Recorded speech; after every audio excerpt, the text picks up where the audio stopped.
This is, of course, Nordmark, Nick's D&D campaign. And because he's out of town, I can just take over and run a silly session about baking cake. Yeah. So, we'll just introduce some characters. Summer, who are you playing as today? I'm playing as my new fairy wizard character, Faerdibelle, who is the daughter of the fairy innkeeper we met a few sessions ago. The first session of... Was it Hunt or Be Hunted? Yeah, I think so. Yeah. Yeah. Ben was GMing, so... Indeed. Yeah, I created her. Well, you created that character and I've created her daughter. It's recursion. So I think what you're saying is that I am your father, Summer. Oh yeah. And sorry, what is your class again, sorry? A wizard. First time I'm playing a wizard. Oh yeah. I believe this is the first wizard we have in the campaign.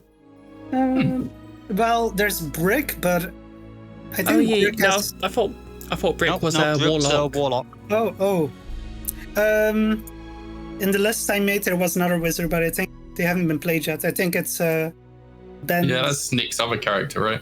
Oh yeah. Nick had a character in this until he realised he was out of town. So, Ben, you sent me jam tarts. Have inspiration because I am open to bribes. And to be fair, I already had inspiration from my last after action report, but I'll happily pass inspiration onto Summer because it was her idea. Yay. Oh, speaking of Ben, who are you playing today? Oh yeah, so I am playing Dwarven Bard Wine Mum Frida Hielerman, who is the wife of my other character Aegis and the mother of my other character Hank. And she's been through a lot. Well, mostly her family has been through a lot, namely her husband. But she likes cooking and drinking and talking to people and stuff. So, a quest about cakes is right up her street. Okay, so anything else to say about Frida? I mean, it just magically lines up that I'm drinking wine as a real person right now, and Frida is wine mum. So, getting in character. Excellent. It's what we like to hear. It's how you earned inspiration, probably. Anyways. Next, we have a new player. Blue, would you like to describe your character? Hello, Introduce yourself if you like it too as well. Hello, I'm Blue. I'm playing Parfait, Harengon Ranger. He likes hanging out in the dark, just chilling, relaxing by a river, and he hasn't really done much with anyone here, except maybe some mild dungeon work and hanging out in the local tavern. Sigh. What's of your character, who is also new, as are you? Yes. I have what's best described as an absolute unit. So it's a Eladrin barbarian who pretty much just wandered out of the forest about 5 days ago asking if she could help anyone. Her name's Sully, which is short for Solwyn. She was told to get out there and make herself useful, so that's what she's trying to do. I suppose she might be like the beer cousin to a wine mom in terms of mood. Yep, perfectly valid. And, well, last but not least, we have Enfys, and are you playing... I am currently playing Naeve Stubbs. Just a little guy, been travelling around, needs somewhere new to settle down, for undisclosed reasons. Small kobold, swishy tail, couple of scales, many talents. Your characters are always so mysterious. Oh, God.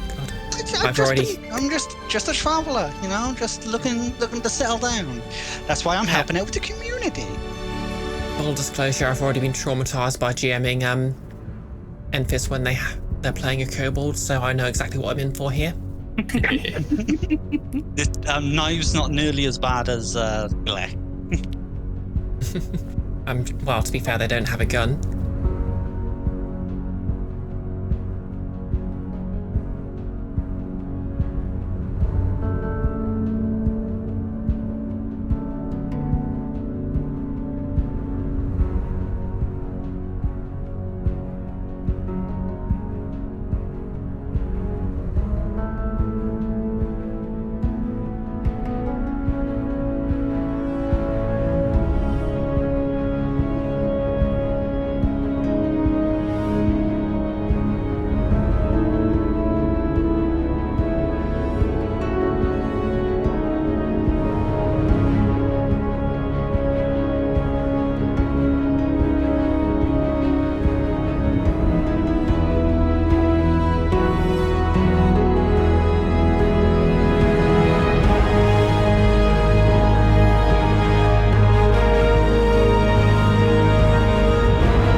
So, this all takes place early in the morning.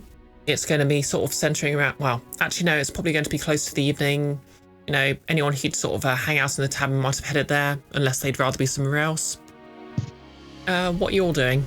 I mean, Naeve's been doing a lot of networking since they got into town, so the tavern sounds like a good place to be. Yep, Naeve's in the tavern. Anyone else?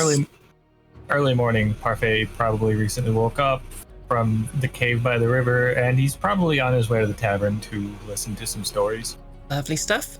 Faerdibelle is probably also in the tavern, trying to network with whoever seems the most upper class, even though Airedale doesn't have an upper class yet, but the middle class. Whoever doesn't seem like a poor scrub.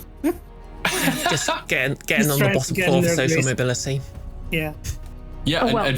and Frida is probably like swanning around, like acting like she's the top-notch person in this area, even though she's very much lower to middle. But she likes to behave like she belongs in an upper echelon. Drinking her wine, just talking to everyone, especially making herself known and getting to know the new people with new stories. She's she'd be a big gossip if she actually ever passed on the information she learns, but she likes to keep secrets, other people's. Oh yeah. Yep. I mean, if she needs to invent the PTA so she can run it. Mm-hmm. Oh, that's a good shout. And is Sully up to anything? Yeah, if the tavern seems particularly busy, she'd probably rock up and actually ask the owners if they needed a hand loading barrels or cleaning tables. Okay. Well, Parfait, since you're on the way to the tavern, you'll probably see this first. Would you like to make me a perception check? Sure. Perception check. A natural 20. Well then. Getting them all burnt off, yes. Okay. So what you see as you're walking along, two figures. One is a very imposing looking figure. They're clad head to foot in plate armour, except for their helmet, which just has a sort of a hole where a couple of horns are protruding out. The other is a more descript figure who's wearing a hood. They're very sort of... It's, well, you've seen a lot of druids around here, and they're definitely dressed as a druid, but it's not really sort of your typical borderline ghillie suit outfit. It's, there's vines and stuff all over it, but they're very elaborately woven into patterns rather than stains. The fabric's covered in elaborate sigils. There even seems to be a little gold weave in there. Do they look like they're on the way to the tavern, taking the same path I am? Yep, in fact, I'd say they're probably a couple of paces ahead of you. Alright. Just gonna keep walking along, making a note of them, I suppose. Okay. So, Sully, would you say you're already at the tavern at this point, or are you nearby? Oh no, she's begging for any kind of work, then probably already in there, even if she's maybe out back or something, but... Okay. Well, just cut to the inside of the tavern then. So, Sully, you're probably by the bar. What are the rest of you doing? Frida's making the rounds, just going to all the tables, making sure everyone's good and having nice chats and stuff. Just trying to pick up on any gossip. Naeve's will be doing similar to that, actually. Fair enough. Yep, the tavern's got all its usual sort of occupants in there. In the corner, there's a pair of young women with bluish hair, a half-elf and a human. There's a few irregulars here. Well, no, they're sort of missing a third person who's with them, who's a tiefling. Where could they be? There's a... Oh, you named this NPC, Ben. Who was the bartender again? Flutter, a human drag queen. Flutter. I love Flutter. Yep. Flutter's at the bar serving drinks. Presumably, Flutter turns to Sully and says, well, we're not hiring at the moment. Obviously, we get most of the labour from the druids. All right, well, I was just seeing if I could make myself useful, is all, miss. Well, sir is perfectly fine, but, if you just want to help out, there's some kegs in the back. There's, do you know how to tap a keg? Oh, I surely do, sir. Excellent. Tell you what, Well, why don't you just, take a seat, have some drinks yourself, and I'll give you a shout when I need the help. Oh, right you are there, my dear. Okay. The rest of you gonna do anything? I assume I'm still on my way to the tavern at this point. Yep. In fact, Parfait, as you approach the tavern, you see the two figures approach the door, and the one in armour walks up to the door, bangs loudly on it, making my camera shake for effect. And I agree with chat at the moment. Sully, the Sully accent is amazing. And the figure shouts, "Requesting entry! Requesting entry!" Fluster pauses. I'll look around at everyone. Note, probably what makes some degree of confusion, given this is an open public house.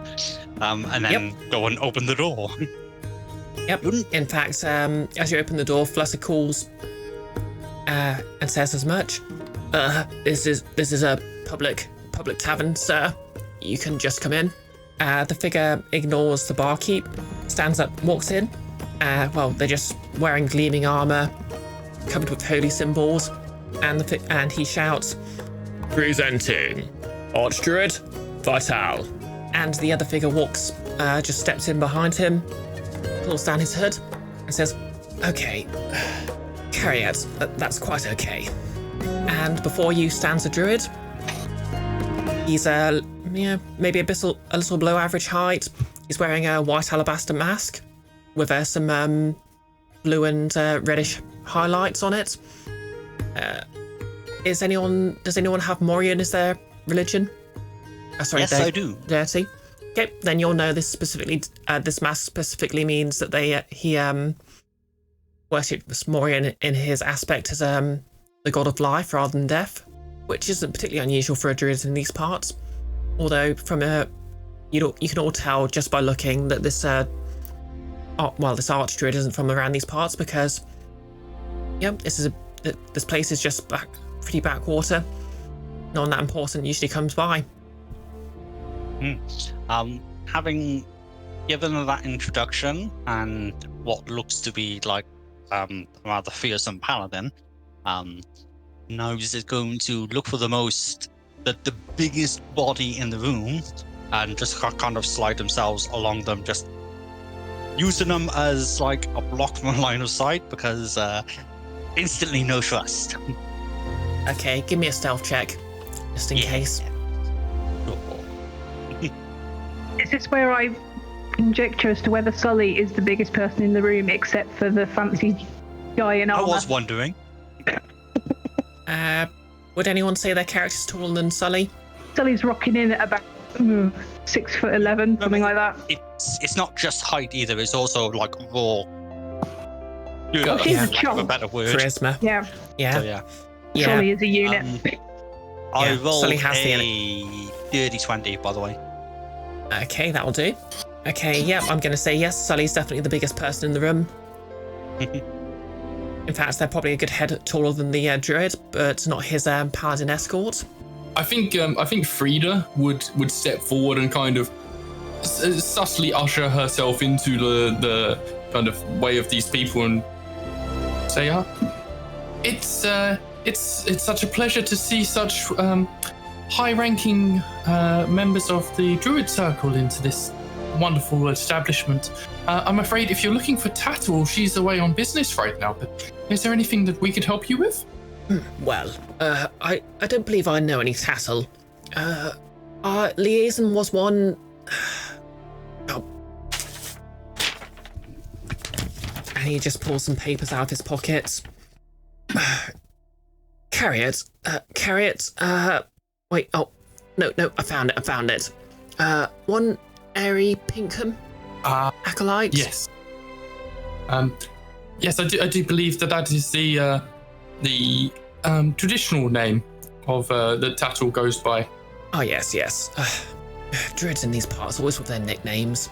You'd think they were part of some sort of criminal gang. Well, anyway. Oh, no, we have none of that in Airedale. Anyway, Side eyes, Naeve. Yes. Side eyes, Naeve?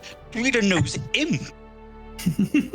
Well, you'll be Flutter, isn't it? And he looks towards the barkeep. And, anyone who's interested, roll me insight. It is 14 for Frida. Hold up. 18 for Parfait. Oh, I also rolled a 14. Okay. And 13. 9. Well, Are you rolling as well, Summer? Oh, yeah, sorry, you said rolled 12. 9. So- So, Oh, okay. not a good roll. Okay, so, yep. Those of you who rolled 14 and higher, you realise that Flutter looks absolute deer in the headlights. Has no idea what he's doing. You hear him mutter something to himself and immediately disappear into the back. I'm going to, because, we've seen Sully around. We know Sully's looking to be helpful. Nudge Sully and say, it looked to me like the druids could use somebody written to be spokesperson for them, yes? Perhaps you help Flutter? Oh, well, I got to remember my pronouns now. The gentleman behind the bar said I was to wait here and I was going to get to tap some barrels for them later. But you want to go check on them now? That is a good idea. I'd do it myself, but the dwarf is already side-eyeing me and I would like to not draw attention. Oh, why would you draw attention? You're such a little thing anyway. Sorry then. That's what I say. But yes, I think it'd go better if you do. So Sully's chair will probably give out a groan as she gets up and goes to have a look and check Flutter's okay. Now he hears the groan Okay. and immediately regrets the suggestion. Okay, so Sully, you open the door, walk into the back, and you basically see Flutter just sort of in a heated conversation with another druid acolyte. As you walk in, they barely even notice you, and you just hear the snatch of a conversation from the druid acolyte. He says, I thought it was next month. Tattle said she'd organised the ingredients. Wait, we might be okay. Traditionally, the archdruid only turns up a week in advance. We've got time. We'll need more than time. You know exactly what I meant. And then they both turn to you, Sully. Was everything all right there? I didn't mean to eavesdrop. Sorry, I couldn't quite hear that. Sorry, I didn't mean to eavesdrop. I was just checking all's well with you in here, because you did disappear from behind the bar rather sharp quick. Okay. The two druids look at each other, share a significant look, and Flutter looks at you and says, would you be the adventuring sort? Oh, I'll be any solace of use to others, quite frankly. Okay. Go back out front. Any other adventures in the tavern? Tell them to come back here. We've got a job. Right. Not sure I know what an adventure looks like, but I'll give it a go. And she'll plod back out and start scanning the room for anyone who she thinks fits the right description. I'd like to say Okay. Sorry, Parfait, go on. I'd like to say by this point, Parfait is probably sat down at the bar waiting for the bartender to come back. Not really wanting anything except maybe buy a round, get some breakfast. Okay, I'm going to say while you're doing this, the archdruid and his escort just sort of step in. And, the archdruid looks a little lost, but the paladin strides forward and says, walks up to the bar and says, clears his throat and says, okay, who's in charge here? That'd probably be Flutter. They just went to the back. I'm not sure why. Okay, meanwhile, in the back, you still in the back, Sully? Is she still within earshot if she comes to start looking at people who are in the inn? Or is there quite a big gap in terms of where the back room is? No, it's literally just a door behind the bar. So if you open that door, you're peeking out from behind the bar again. Oh yeah, I should be peeking but still listening to them. I mean, she feels the whole door frame, but... Okay, so Flutter, who's a little shorter than you, just sort of peeks around behind you. It's very sort of cartoonish, and he says, sorry, right here. Do you want to step aside to let him out, or are you just going to stay where you are? Everything just went quite. Yeah. Was I audible to say there? I just let him through. Sorry, no, I didn't. I don't know if anyone else heard anything, but I didn't. No, nothing at all. Oh no. Okay. Yeah. No. Just step aside to let him through. Okay. And he sort of timidly approaches the archdruid. Yeah. Sorry. Your Honor, your worship. Just archdruid will do. And the armored paladin just sort of casually leans on the bar. You'll have to excuse my ex here. He is might nervous. Is anyone going to approach, or are you just going to let Flutter handle the conversation? I think Frida will kind of stand behind Flutter and kind of usher him forward and like kind of just nudge him. You can do this. You're going to be okay. Don't worry. Okay. It's just the archdruid. Yeah. Could you roll me persuasion just to, give him a bit of a morale boost? Sure. It was nearly in that 20, and then it rolled onto the 8, so it's a 14 total. Yeah, that'll do. As you say this, he sort of takes a subtle, quick breath, stands up straight, and walks to the bar, and says, "Sorry, sirs. We weren't expecting you until next month." And with this, the archdruid, he's obviously wearing a mask, so you can't quite see his expression, but you just get the air that he's a bit puzzled. So he turns to the paladin and says, Carriot, what was, wait, I thought you said it was this month and we had to set off as soon as possible. The paladin, pauses for a moment. He almost looks like he's just turned to an empty suit of armor. Wait, are we in the 8th month or the 9th month? I always get those numbers mixed up. And he just sort of sits down in a bar stool and slumps a little. Well, this is embarrassing. Still, I'm very sorry about this, but the rules are rules. And the archdruid stands up, taps the paladin on the shoulder, and, just sort of clears his throat. He tries to draw everyone's in the room's attention. Citizens of Faerdibelle, I'm proud to pronounce that your town will be host to the Druid Annual Bake-Off. There will, of course, be 1 week to make any preparation, and the same time today, the Bake-Off will begin. That is all. Frida's face is beaming. She was born for this. Parfait's got a little smile because he likes cake and he is very interested in what this man has to say. Oh, yes, we have some enthusiasm. As the paladin finishes his sentence. Well, if you could show us to our room, bartender.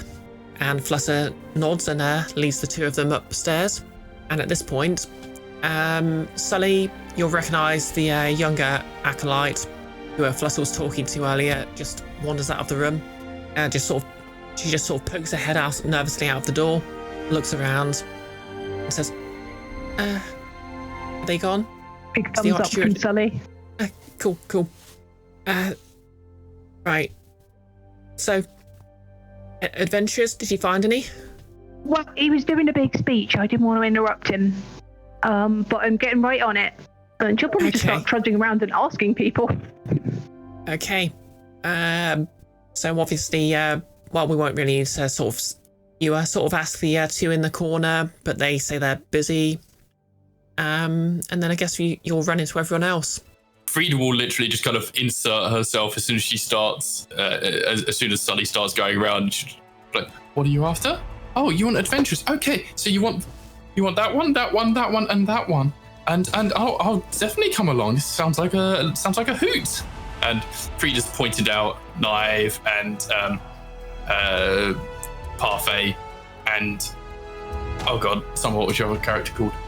Faerdibelle. How do I forget Faerdibelle? And so he points out those three. It's like, yeah, these are the people you want, and myself, of course. Oh, that's great. Okay, so I'll level with you. So this is an annual competition, but it was supposed to be next month, and it looks like it's been made our problem. Tattle was supposed to provide some, just some really good ingredients for our main course and our, dessert. But, she's gone off to a mine or something somewhere, and she always told us if she couldn't we couldn't keep track of her, just to let him know. But I think him went with her as well, and yeah. It's fine. Aegis is with them too. They'll be fine. I can look after this. So this is fine. We've got a great group, and we can definitely go and get whatever you need. Okay. This is good. Okay, you've got literally a week to gather all the ingredients you can. Yeah. I mean, if you run out of time, just get back here as soon as you can, and we'll need to decide what we're cooking. If you want to, I think 3 really good ingredients should help. Like, if you want, we could sort of get something special for the main course, but I think the dessert's important. Any ideas for desserts? I mean, I'm not all too familiar with what the druids like to have in their sweets, but I'm sure we can throw some things together. We can go out and get some options and see what recipes I have back in the house. I'm as certain there'd be something that we can do. Naeve has a finger to the lips and just tapping thoughtfully and says, back home, my the matriarch of my family, as it were, we didn't have to use that word. We used to live in ones. But she had excellent recipe for mushroom mildew cake. I recommend this. Mushroom mildew? How's it taste? That depends on ingredients, and it's usually a little different every time, but there is a sour sweet mixedness that you have to bake just right, otherwise it just tastes very bitter. You do not want this to make it taste bad. I see. Well, I mean, Sully, you're from the forest. What is it that you forest folk like? Well, in all truth, we mostly make moonshine. I know how to make a very good beer. I don't think you've got time for that in a week. Inspiration. I mean, I did try making what's it called? A cream brulee. We made that with some dairy, and then I put the sugar on top, and then you had to burn the sugar, but I ended up setting fire to part of the kitchen, so I was told not to do that again after that. Yeah, we probably shouldn't set fire to the kitchen. We need that. Okay, well, how about this? I've heard of a wonderful gâteau from the Green Forest. Maybe we could do a Green Forest gâteau for the druid. Yep. I think you've all got good ideas. Okay. So I've got some leaves for ingredients. So, if you want to do a special sort of main course, free. You won't really need to get all of these, but 3 ingredients, 3 really good ingredients. That should cinch it. There's rumours there's some sort of shark or large fish by the coast. Maybe you could catch that. I know there's maybe if you could find a portal to the Feywild, you should there's a type of grain you could perhaps harvest. If you want a fruit dessert, there's a rare fruit nearby in a grove, and it's only a rumour, but somewhere there is the tomb of a noble. You might have some rare spices buried with them. Well, a shopping list, I suppose. Wonderful. Let's get to work. Some of this falls right into Naeve's wheelhouse. We are much excited to be able to help. Tomb of a Noble sounds like a dungeon to me. It sounds right up my alley. As you're all sort of turning to leave, she looks very nervous, like she's about to say something, but then just stops and shrugs. Another big encouraging thumbs up from Sully as she leaves, even though Sully looks completely incompetent. I'm going to get executed. Oh, She is speaking hyperbolically. Faerdibelle, yeah. there was mention of portals to the Fey realm. Do you still have any contacts or way to locate such a thing? Your fairy nature, after all. I suppose so, but I don't think these druids would have a taste for our more refined fairy cuisine. So I don't know if that would be of much help in this scenario. That said, I think there should be a piece of cake anyway. Get it? Inspiration for the pun. Damn it, I already had inspiration. Oh no. You can always pass it on. Alright, I'll pass it on to Sully. Oh no, Wait, that one they you did. already have inspiration. Oh, for the thing earlier. Never mind, carry on. Okay. So yep, if you want to track down a portal, since obviously since as a Fae anyway, you're sort of, this is already a wheelhouse, so just give me a survival check to see if you can work out where the nearest one might be, if any. Does it just so happen to be a Fae-related planar rift nearby?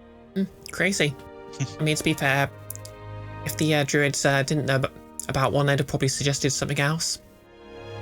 I have the voice in my head going, super easy, barely an inconvenience.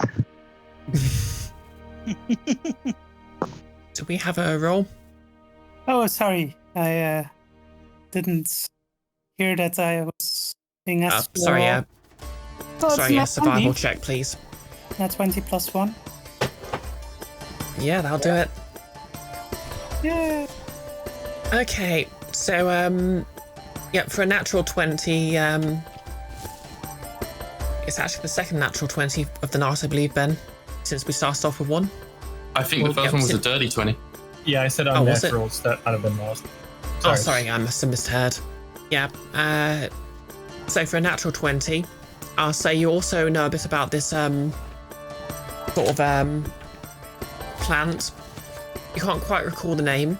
You'll need to do a check on that later. But it's basically an example of what's known as Vavilovian mimicry, a process by which a weed basically mimics a crop to become less likely to be weeded out, but in doing so actually evolves into a plant, well, an actual cereal crop. But long story short, it only grows naturally in the Feywild, and you're actually aware that maybe a day or so out of town, there is indeed a portal in the forest to the northeast. I relay this information to the group. Feywild portals are very mercurial in nature, so they'll open and close. It's sort of like a weather report that they have access to, so they'll have a decent idea of where they'll open and when. It's sort of like predicting when it will rain and when it will stop raining. So you can sort of get to the place where it will probably be, go inside it, but you may have a few hours, you may have a few minutes. So we have a cloudy with a chance of fairies scenario here. We're going to go and stake out a plant. I mean, you could follow up on this, or you could go for something else first. We can always check to see if the portal's open first. And if it's not open, we get everything else and then we stick it out. Okay, so we'll just check the map here. This is just a little out of date because we only need the immediate area, but you're aiming to go about here-ish. And it's on the way to the coast anyway, so if we can't get to the portal, then we can just carry on and go on to the shark. Yes. Sully likes the sound of a big fish. It is a shame we could not bring along one of those sortles. I have heard they are very good with the fishing, yes? Yeah, I think they're busy as well. There's one is with my husband in the mines, the other one is off chasing dragons or something. Why would you be wanting to run towards them and not away from them? You are a very wise person. I like you. Let's go find portal. Okay. I do like a good forest roll. Okay, so you have a week total to gather your ingredients. What sort of pace are you using? Fast, definitely fast, surely. Okay. Oh, for sure. Yeah, fast. I'm not really sure why I asked. Okay, let me just bring up the travelling rules. Look, if you ever watch MasterChef, the people that are just kind of sauntering around, they're the losers, right? You gotta be running Yeah, around true, that kitchen. true. Yeah, just be careful not to slip. No risk, no reward. And also, nobody's allowed to shout at Sully like Gordon Ramsay, or she'll get upset and then she'll rage. Noted. Very noted.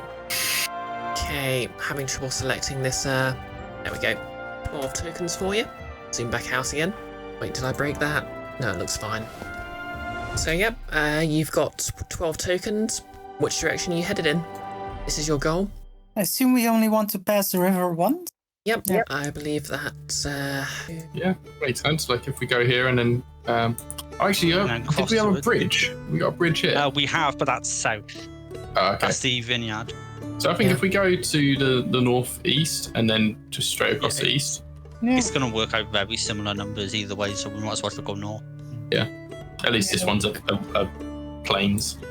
Yes. So, yeah, that's plains plus 1 for the river, so that's going to be 4. Does anyone want to sort of take responsibility for moving that, or shall I move it for you? Yeah, I can shift it. I can do that. Oh, we got it. Lovely. Okay, everybody do it. Take off your 4 tokens.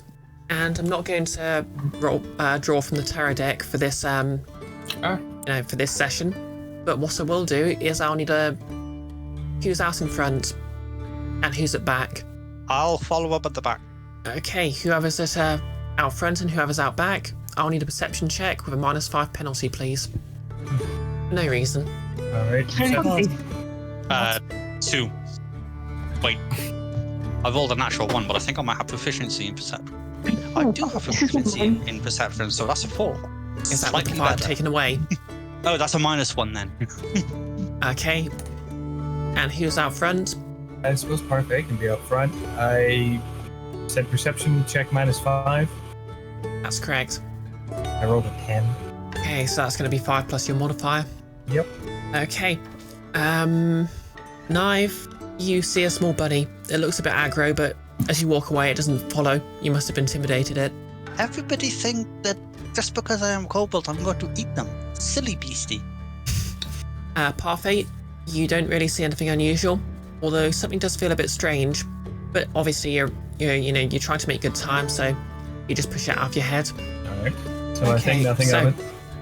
Yep, you think nothing of it, I guess. So next hex then, please. Immediately east, I think. Unless anybody objects. No objections. Yeah, it makes sense. Okay.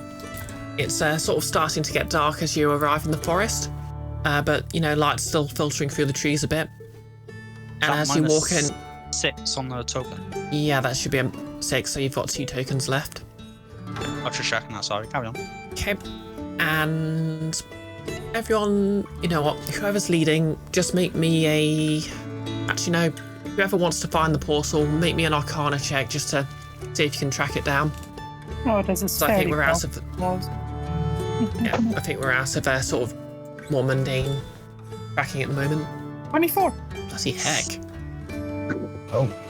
Wizard. 18 Yep. plus 5. Okay, so very well. You feel a sort of a tingle in your teeth, and yep, you lead everyone down a few paths, and yep, just ahead of you is there's a shimmer between 2 trees. This is a portal, all right. I'll say since you got a pretty decent roll, you've got it'll probably be stable for about an hour. We've got about an hour to use this portal, so let's get to it. Okay, you're running in. Yeah. Oh, Gotta go Faerdibelle be quick is fast. flying. That's fair. Wait, would fairies just call flying quickly running, or would they call it something else? I think they'd call us flying. Would they just call it quick flying? They must have a word for it. Drink. Gotta fly fast. We gotta Yeah. fly fast. Well, yeah. Okay, so you all run it. Well, you all run in, and before you is just a large field. It looks basically it looks sort of like a cross between an overgrown garden and a maybe with a hint of an actual sort of crop field. And you can see all sorts of plants that look maybe sort of like wheat or some such cereal crop. Oh, hey, I bet the druids would love some weed in their cake. Something has just occurred to me that we are looking for a plant that looks like crops, but isn't crops, amongst a big field of crops. It's something like a needle in a haystack, except the needle is hay. We're looking for Inspiration, because that was actually quite a good pun. in a haystack. Oh, no. I'll pass the inspiration onto Parfait this time. Oh. Thank you. Okay. So would anyone like to do anything to try and track down your, this plant? Were we given a Wash description of the plant? I may have Could an I- answer. Oh, pardon me first? Okay. Does this look like it's been planted in row? Is this a field that's being cultivated, or is it just a random sprawl of plants? Romy nature. Oh, god damn it. What do I do with my bits? Unless you've got something farm related as a proficiency. I do not. Okay. That's a natural one. Nature, you said. Nature. So 11. Yeah, that's above a 10, so you can just about tell that this is clearly just sort of natural growth. Anything that's growing here wasn't planted. Alright. Keeping the party inside, I just want to start doing like a wide circle, keeping out of sight of anything else because I don't know if there's any creatures of the wind, and I don't want to be seen. But I do want to look for any other signs of intelligent life. Okay. Just make me a straight perception check then.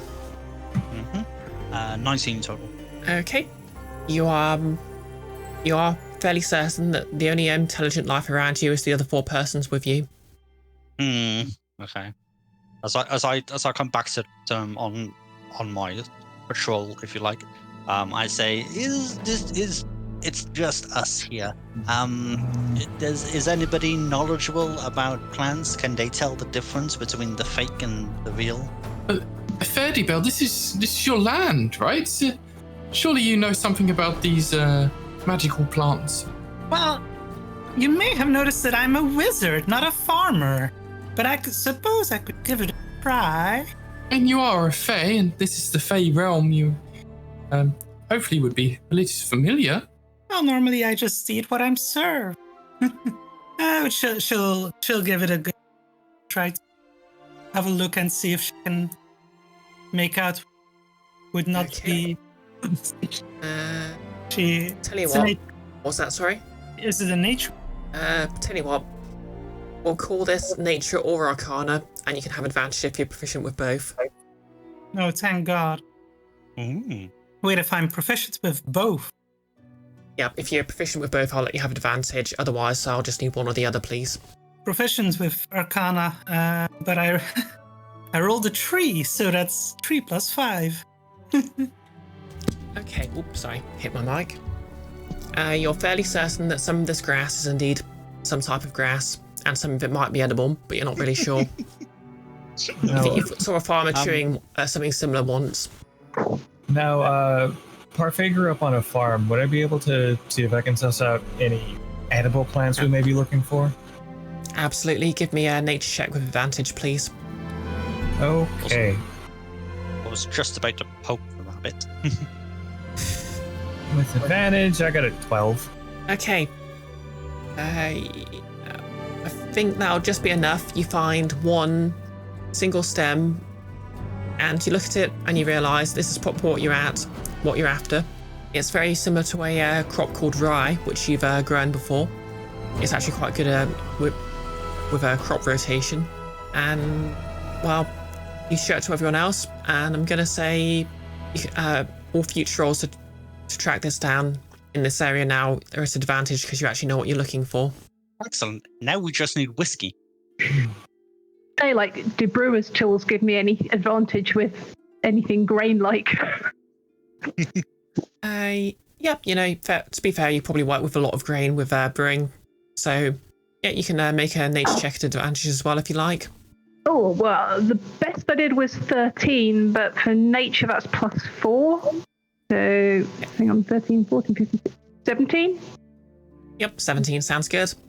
For a 17, you scan about a bit, and you sort of, when you get the barley to make beer, you sort of know a good grain from a bad, and after a bit of looking, you actually find a sort of a patch where basically one or two of these sort of cereal crops have grown, and then they basically sort of their seeds have sort of spread out and outcompeted the rest of them around them, and it's actually created a sort of a patch in a perfect circle.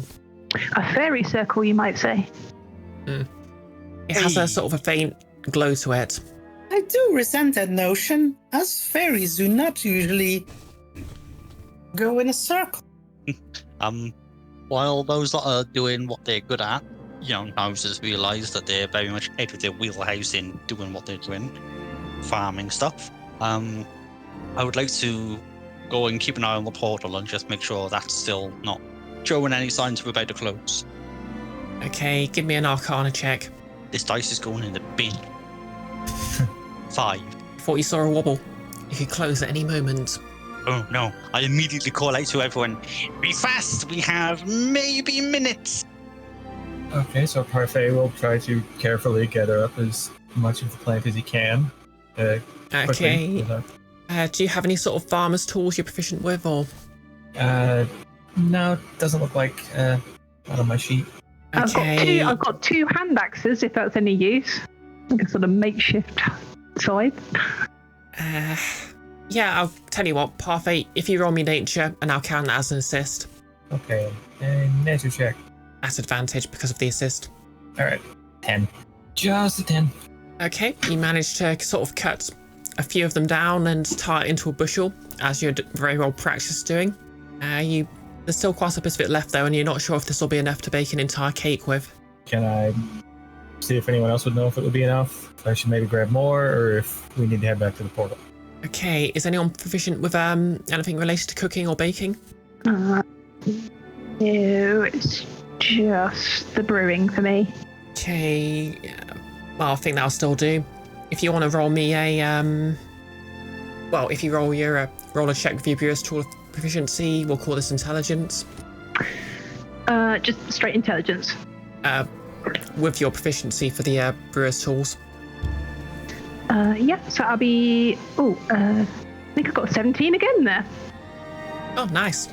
Yep, for a 17 you can tell another bushel should just about be enough to make a few loaves of bread or a few cakes, and that should be all you need. Alright, so I'll do my best to grab up another bushel and start heading back to the portal. Okay, so you'll head back to the portal. It's still there and not showing any signs of collapsing yet. Gleck has already stepped through it because they're convinced that it's about to go. Who? God damn it, wrong kobold. Naeve. Knives, that's the one. Parfait has no As long desire as they to be didn't start trapped. dating. Sorry.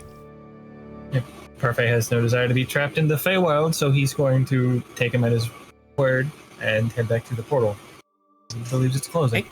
Yep. As long as Naeve doesn't start dating any pilgrims, I guess. Is everyone leaving through the portal? Oh yeah, for sure. Yeah. I mean, Sully might hesitate for a second, but that's because she's like a little bit Fey touched being a Ladrin, and she's like, ooh. And then, oh no, wait, and then, remembers what she was supposed to be doing. Okay, Parfait, since you're the first one out, could you just give me a perception check, please? Okay. 13. It's been a month. As you emerge from the portal, you notice you can see the haphazard footprints from where you all ran in. But you also just about make out there must have been an extra set of footprints there. Were the footprints going into the portal or coming out? For a first scene, you're not sure. Okay. So But yep, as you've got your first ingredient. So as everyone else is coming out of the portal, I'll kind of give them a little cautious whisper. We might not be alone. Is that a religious thing? No. There's tracks down at the portal. Be careful. Somebody could be following us. Oh, right you are. Okay then. So you've only got 2 travel tokens left, so I guess you're going to be stopping for the night. Alright. Time for camp, I think, everyone. Lights fading. Sounds good to me. Yep. Can we have a watch order, please? Frida will go first. She'll stay up late drinking some wine. Lovely. Who's next? I suppose I can go next. Just enjoying the nightfall. Okay, lovely, Parfait. I'll take And third I'll one. take the third one for the through the night. Naeve on third watch, and who's going to take the last watch? Do that. Okay. And Sully on the last watch. Faerdibelle is going to be extra cranky if she doesn't get her beauty sleep, so Valid. stay in as long as possible. So Sully's the opposite. She needs 4 hours trance. She's like a little chaos goblin. Won't go to bed. Oh yeah, Eladrians are a type of elf, aren't they? Okay. Typical high elf. Okay, so first watch then. Frida, do you do anything in particular while you're on watch, or do you just sort of while a nice away sipping your wine? Yeah, pretty much. Okay. You just sit around the fire. Occasionally you look up and, do your due diligence, but, you don't notice anything. Okay, next up is Parfait, I think. It's dark by this point, so Correct. Parfait's going to be just sitting in a tree somewhere looking out for anything suspicious. Okay, so you're watching from a tree. Make me a perception check. All right. 18. Okay. Parfait, you don't see anything, but you just hear the faintest, it's a faint sound, but you can just swear you hear someone, muttering, but you can't quite place it. Okay. So I would try and climb down the tree quietly, trying not to make any noise, and sit down next to everyone else, getting ready to wake them up if anything happens. Okay. I'm gonna say through your watch, nothing happens. So I guess Naeve, Naeve presumably wakes up and comes to relieve you. Do you mention any of this to them? Yeah, I'm a little concerned that I saw the tracks next to the portal, so I would absolutely mention that I heard some muttering. So I'll say, be careful. I will keep careful eye out. Thank you for warning. Okay. Do you turn in for the night, Parfait? Yes. Okay. So then, Naeve, on your watch, give me a perception check at advantage because Parfait heard something and tipped you off. Naeve's approach to this would be to give it long enough for Parfait to have rested down and, not be paranoid that Naeve's about to disappear, because Naeve's is going to disappear, but only around the edge of the camp, like in any sort of in the surrounding woodland, because that's where we are. Okay. Figuring that if it looks like I've gone, then maybe whoever's sneaking about will I'm like, ooh, That sounds good. roll. That was a good roll. Okay. Well, I've rolled garbage, so lay it on me. You wanted perception, and that's a dirty 20. Yeah, that'll definitely do it. Trash dice, Okay. however, gave me a natural one, so it's a good job I had advantage. You're welcome. Okay, so Naeve, as you're skulking around the edges of the camp, staying hidden, you see a short figure try and creep towards the tent, just trying to walk, just behind the tent to avoid the light from the fire. And you see that they're basically, he would be holding the bushels of the fey corn you've collected. I think I would have stowed that in my pack. Yep, they're headed straight to Parfait's tent, and you could infer from this they're probably after the corn. What would you like to do? Follow them. Once they are inside the tent, and thus with significantly less options for getting away, I would like to pounce on them. And once I've left them on mid-air, like about to land on them, I'll yell out, sneaky grab! Perfect. Well, make this a stealth roll. Stealth. That was fantastic. That's going to be real high. Not quite natural 20, but very close. 26. Ooh, you're lucky because I've rolled a 24 there. Okay. Parfait, you're woken by the sound of knives tackling a figure. It's almost as that's just well, I'd say about a little taller than Frida, somehow, while screaming Sneaky grab! as knives, sneaky grab at the top of their lungs. Knives, you've just tackled someone. I'm going to immediately jump up I would assume I'd be sleeping next to my bow, pull it out, and point it at the mysterious figure. And a question, is the inside of the tent dark? I'm going to say there's probably a bit of light from the fire. And since the flap of the tent was open, there's probably a bit of moonlight. And you can... Wait, do you have dark vision? I have dark vision and umbral sight. Anything that needs dark vision to see me can't see me. Oh, nice. Okay, in that case, yep, you can probably both see this quite clearly. It's a fairly short dwarven man. Unusually he's clean shaven, but he has a very elaborate moustache. And he just stares at you. I'm kind of surprised and still a little groggy from being woken up. Is it? Hey, what was that? What are you doing in my tent? I think he's a thief. Yes. Hmm? Oh no! I have been caught. I think we tie him up. That is what I believe. That sounds like a plan. We should also probably wake everyone up. I'll see if I can start getting everyone else awake while keeping the bow trained on the intruder. I mean, you'd have to leave the tent, so if we tie him up first, then we can get Oh, my everyone tent. up. Yeah, sorry. We'll tie him up. Yeah, make me a dexterity sleight of hand check. And just write down the results so we don't forget it later. Who's making Okay. the sleight of hand check? Whoever's tying him up. 17. Nice. Okay. Cool. We'll file that away for later. So, you're just waking everyone else up. Yep. Okay. Dump the dwarf by the fire. Get everyone else. Okay. Presumably, Parfait, you're standing guard while Naeve does this.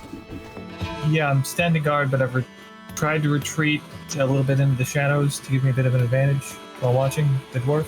Okay. The walks backwards as far as do the I'm watching you motion. Yep. Inspiration. Yay! I think that's everyone now. I think everyone has inspiration. Excellent. Make sure you use it. Frida must does be- not like being woken up in the middle of the night. She likes a solid sleep, so she's going to be grumpy and she's going to go right up to that dwarf and start giving him heck. You cast sleep on the dwarf. We will deal with this Mamma in 8 mia. hours. See you after I've had my rest. Good night. Okay. If you don't want to do anything else with the dwarf right now, you can switch over to Size Watch and then it's morning. That's a question. Do we want to interrogate the dwarf, or do we want to leave it till later? That's a good question. It's probably good to interrogate him just to find out if there's any others around or if he's acting alone. Yes, that's I quite agree. And I'm going to sit opposite, on the opposite side of the fire, just looking at him and just kicking at the claws of my left hand with the knife. I just fucking do it, 8. Okay, that And sounds seeing like that- intimidation to me. Sorry, go on, Parfait. And seeing that they're watching the dwarf, can I skulk around in the shadows and seeing if he has any friends waiting nearby? Yeah, okay. So from Knives, that'll be a intimidation check, please. And from That's Parfait, 12. Oh, can I offer assistance on the intimidation? Just pick him up so he can see the kobold better. absolutely. You can roll that again if you like. Knives and Parfait, Still 12. give me a perception check just to look around. Still 12. Okay. Dirty 20. Okay, I'm afraid I was looking for a 15 on the intimidation check. So he just looks you in the eye and says, General Pitter does not talk. And Parfait, I was for not a asking you to 20, for a 20, Parfait, I'm gonna say, yeah, you see another figure just sort of watching from a distance in the trees. Alright, about how far away are they? I'm gonna say they're just sort of maybe about 50 feet away from the sort of edge of the camp. Okay. Look like they're holding a bow? Some kind of ranged weapon? Nope, they look like they're just trying to watch. Alright. I'll make my way back into the light with everyone and try and stealthily motion towards a tree and say, we have a visitor. Okay, what will make this is, just give me a stealth check to try and, actually no, make this a deception check just to try and do it without giving yourself away. Say deception. Yep, deception. 7. Yep. As soon as you warn everyone else, the figure in the trees bolts. It seems that they don't care enough about their companion to rescue them. It seems our visitor just ran away. We should probably do Does something about Parfait that. give shape? Yes. He's gonna run off after him. Okay, give me a athletics just to chase him down. I'll try to follow Parfait so he's not on his own. 18. And That's with a -1. I'll count that as an assist and let you roll at advantage if you like. Okay. Can always do better. Oh, no, it's still 18. Okay, it's kind of okay. If I had a penny for every time you rolled the same result with advantage, I'd have 2 pennies. But it's very unusual to happen twice in the same session. No, the other roll was 4. The roll still was an 18. Oh, sorry, I misunderstood there. Yeah. Sorry, the other roll wasn't higher. Yeah, that was the same with me as Okay. well. It just doesn't bear repeating the lower numbers unless it's Okay. accepted. Okay, the takeaway here is that I'm done. Oh, just accepted everything at face value, which is fair. Oh, yep. You okay, this isn't great athletic score, so you might be able to catch up. There's always a natural 20. True. But that's a 4 total, so yep, you jump and tackle this figure. Tackle him. Who are you and why are you following us? What do you want? Okay. The figure looks up. A hood pulls a hood backwards, and you see a young half-elf woman. She's a stranger to Faerdibelle. You haven't seen her before. But she's wearing a sort of a woven insignia. And if you spent any time, if you spent any time amongst the Airedale's druids, you've definitely seen it before. Because, as you know, there are 2 factions of druids in Airedale. One is the Meadhall faction, who run the Meadhall, appropriate enough. And the other is the Ironwood faction, who live on a secluded island nearby. And she is clearly a member of the latter. So, Sully, you're holding this dwarf by the ankle. And he just reiterates, "I'll never tell. General Pitter keeps his secrets." And Parfait, the half-elven woman you tackled, just stares at you. Should have thought about What this happens during if I shake him a little bit? You know, yes, Sully, you can roll me a strength intimidation. A strength intimidation check. So you're basically rolling intimidation, but you're using strength as a stat instead of charisma. Okay. Yeah. So add your it's a strength good roll. bonus and good. That's a dirty 20. Heck yeah, that'll do it. So the dwarf says, "Whoa, Mamma mia!" In case you hadn't watched that yet. Oh, the mustache. Oh, no. It all makes sense, though. Okay, Very much I'll tell fall you out of everything. Yep. A mushroom falls out of his pocket, yeah. No, that is medicinal. If anyone wants to keep the mushroom, treat it as a minor health potion. I think Sully will be like gesturing with her toe at it, be like, because she just thinks, oh, ingredient. Yes. Okay, and we're going to, so Parfait, what are you going to do with your cactive? Going to make a note of her face, try and memorize it, and ask, why are you following us? What do you want? Trying to be roll intimidating me- with his rabbit frame. Okay, so you going for intimidation or persuasion here?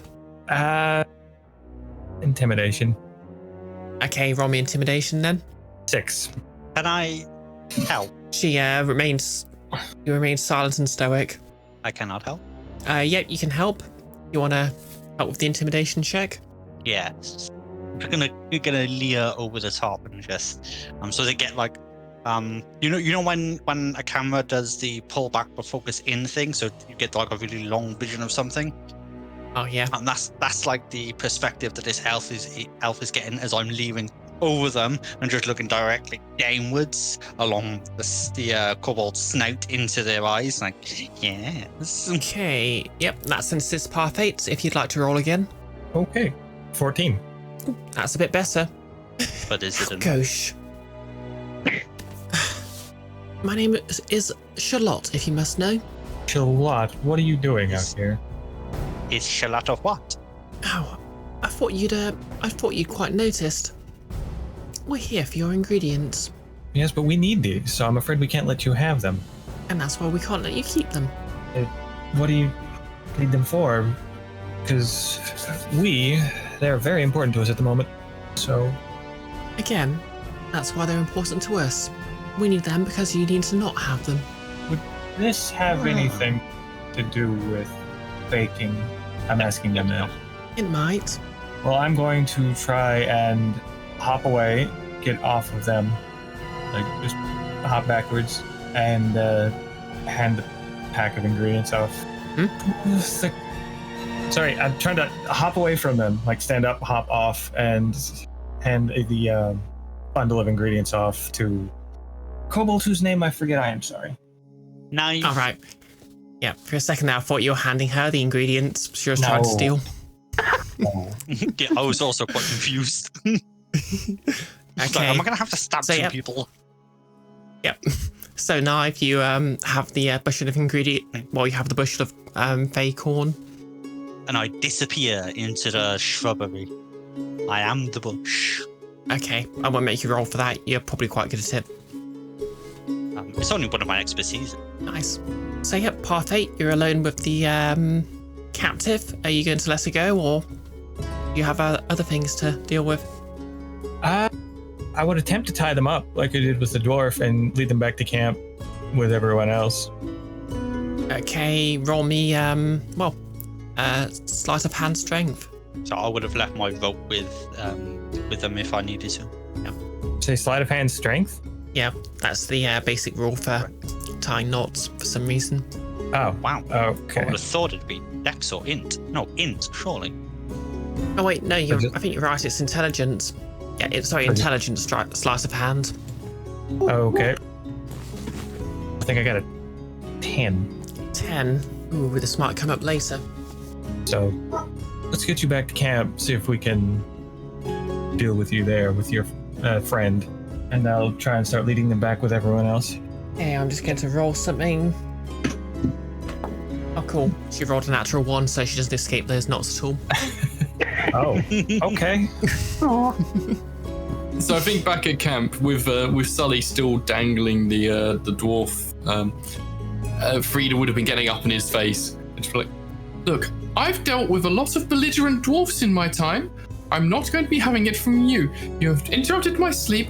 Now you're going to tell us what you're doing, why you're doing it, and who sent you, and then you're going to just leave us alone for the rest of our adventure until we can get back to town. So, Okay. what is it?" We'll make this one last intimidation check. I think at advantage to just see if you can just break him and get him to spill all. Because Charlotte's going to show up in a moment. That's a 17. I am sorry. I am here on behalf of the Ironwood faction. We wish to sabotage your bake-off. Waha! Now, why on earth would you like to do that? Roll me history. Nothing. Yeah, 0. That's an 11. Okay, you don't know the specifics, but you do know that Airedale has 2 druid factions, the Meadhall druids and the Ironwood druids, and there's some... While the Ironwood druids are more isolationist and the Meadhall druids are more about keeping the town functioning, there is some animosity towards them, which means the Ironwood druids occasionally do something like this, although you don't know this. Again, you don't know the specifics. I just think it don't was know something to do why with a you tree getting cut druids down. can't just get on along. It's so silly. What the rest do you think? Should we just leave them here in the morning? We can't very well dispose of them. That would be untoward. The fairy wizard's being very quiet. I do think dispose of them. You're only getting in our way. I might know a version of the sleep enchantment, but it's a fairly basic version that don't actually use magic and actually uses a fist. Okay, yep, you can try knocking them out if you like. So is it just do like an unarmed attack on them or something else? Basically, if you deal damage with a melee attack, you can choose to make it non-lethal. No further qualifiers. Oh yeah, absolutely. It'd be like a sort of playing with a pinata that you're holding up yourself at this point. Yeah, you know what? Yeah, just make me an attack roll. That's 11, 12, 15 to hit. Okay, let me just check the stat block I'm using here. Yeah, that'll just about do it. So I think he just automatically gets 3 hit points, but if my aim is to just knock them out, does that do much? It doesn't really do much, but yep, if you hold it up a bit, he might lose consciousness eventually. You know what? Let's just make this an athletics check just to see if you can keep it up. Oh, that's not a good roll. 6 total. You lightly slap him in the face a bit. It doesn't seem to do much. Disturbed his mustache. Mamma mia, I just combed this. Right, I don't think this needs to get too violent here. Look, we just want you to leave us alone, and this wonderful barbarian friend of ours here will not do any further damage to you. So perhaps you just go away, don't come back, or this might get a lot nastier. Okay, so I think you've already intimidated him, so make this persuasion. It's a 17. Mamma mia, you'll never hear from me again. I promise. You or your friends. And I suppose I think at this point, Charlotte arrives, being pulled along by Parfait. Yeah. All French words today. As we're walking to the camp, Naeve is saying, I think good idea would be to bury both up to their neck. But we give them something, put in their mouths to dig themselves out. Yes, and then they will not die, but they will not bother us anymore. You agree, yes? Seems like a good idea. Yes, excellent. Now we just have to convince others. Yes. I'm just going to leave you lot to do what you want with them. Don't kill them, please. I'm going off back to bed. Good night, all. Have a good night, scary lady. Shall we put this little fella down then? Please put me down. Oh wait, but you better not do anything. No playing funny buggers, alright? Of course. Oh, Miss Charlotte. Oh. And he sees that Charlotte's been tied up by Parfait. And I am tying the other end of the rope to the nearest log or tree. Okay. I'll just use your previous roll for that. Can we hitch them, like, together? Absolutely. You know, they're buddies. Well, we proceed they'll both be restrained by the lowest roll. So that's a 10 total, I think, wasn't it? Parfait? Assuming I rolled right, yeah, it was a 10. Yep. So, you know, if anyone wants to make a perception roll to realise they're not really that heavily restrained, by all means, go ahead. Sure, this is kind of my wheelhouse. I'll eye their will. I'm confident they're tied up. I won't. Well, I rolled a 10, so I am in agreement. I also rolled a 10. Well, a 10 is actually what you need to... Wait. Oh, wait, that's not how it works, is it? You know. I don't know. You're I'm going to say My passive 10 probably won't quite do it. Helps. Faerdibelle got a 7, so no problem I'm here. going to say... Yeah, I'm going to say none of you noticed that the ropes were a bit loose. Mainly because that's more fun for me. I still think we should dig a big hole and bury them up to neck. They'll be fine. Well, I mean, big enough for 2 people. That's going to take a long time, isn't it? Yeah, that is true. Naeve would like to finish sleep first. Okay, so is everyone going back to bed while Sai finishes off the watch? I am very confident they are tied up. I am going back to bed. I'm going to join Parfait in his tent and make sure the stuff which is in his pack is between us, just to make it more difficult in case something goes wrong. Okay, this is going to just be up to Sai then. Sorry, I keep saying your name and not your character's name. This is going to be up to Sully. So in my the... defense, this is... Sorry, go ahead. Oh yeah, in my defense, this is my first stream using either of them. Okay, so just to keep a watch over the prisoners, We'll call this just perception percent. You know what? Insight, just to make sure they're not trying anything funny. Wisdom insight. But let's see how they got. And be opposed with a 19. So that'll be 21 total. damn. Yep, that beats. Well, I don't know if I should even bother looking this up, but She's just going to be stood there with her arms folded, looking like a bouncer outside a club, except she's just outside a tree. Yep, I've rolled a 13, so yep, you keep an eye on them, and they don't try anything. I mean, you notice that Charlotte started to loosen the knots on her, that Parfait tied on her, but then you just sort of catch your eye. She stops and gently tightens them again. That's Just this big Okay. giant 7-foot green woman going, "Oi, they saw that." I love the unspoken Some agreement people are between into them, that. where like Sully's like, I know you're gonna do that because I just saw you do it, but you're not gonna do it, and the elf's like, yeah, okay. Okay, so yep, the following morning you've still got your 2 captives. What do you want to do with them? Who has a shovel? We dig hole. I feel like you're right, dedicated to the idea of burying them half alive. Is this the thing where you're from? And we give them something to dig out with their mouths. Yes, Glex saw this in theatre play once. See, Naeve, I think when you're doing this with your fellow kobolds, the hole digging takes a lot shorter time. So, I'm not sure we have the. No. This was not game we did in reality. This was in one of theatre plays. I did much in theatre. Very good at costume design is what I do. And also, Okay, so I mean, digging pretend holes takes a lot less time. yeah, fine. We leave them tied up. They'll be fine. Naeve, They know what they're give not me to do. Naeve, give me a history check. History check. Oh, okay. I don't think I'm. No. That's a 3 total. You're fairly certain that you can add, the play you're in was completely accurate to how long it takes to dig holes. Oh man.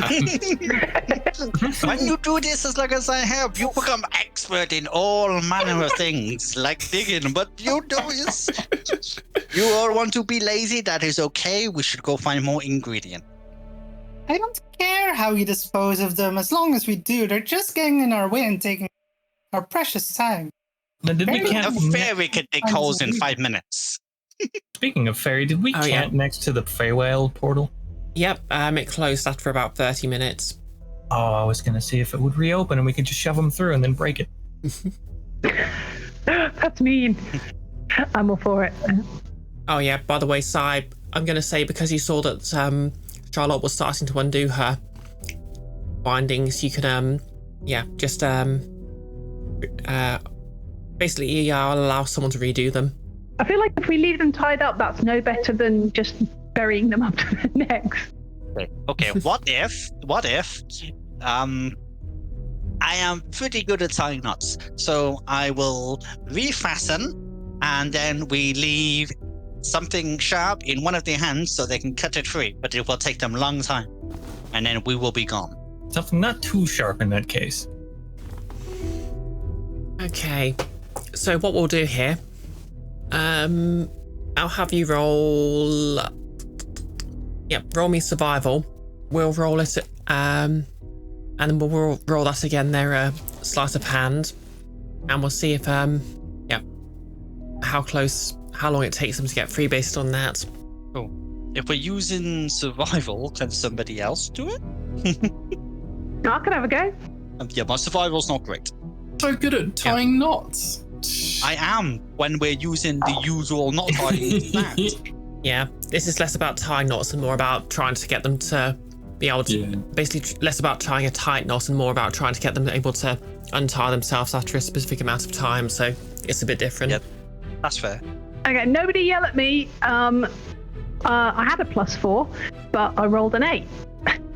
So it's a Remember, 12. you do have inspiration.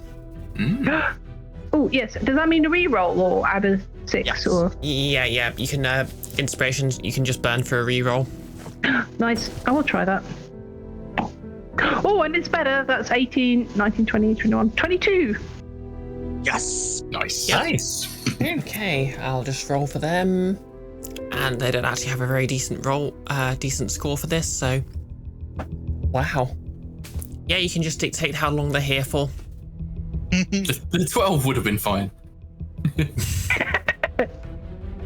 How long are we leaving them here for? Just long enough for us to get away. We've got a shark to catch after all. Oh, that's right. We're going after a big fish. All right then. Saying this so, right next to them. Yeah. They're You not going to lot- come after us. We've given them a Yeah. talking to. Yeah. You Yeah, I lot wasn't are going to give you a coming chance to nowhere take that near. back. Yeah, roll me intimidation to make sure they don't follow you. Oh gosh, that rolled out of my dice tray. Extra intimidating then. Oh, very. No, and it could it's be a bit flawed. Neon pink dice as well. 17?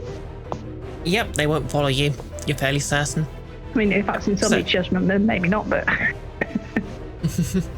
Yep, Alright, so so with you're that, coming nowhere near us.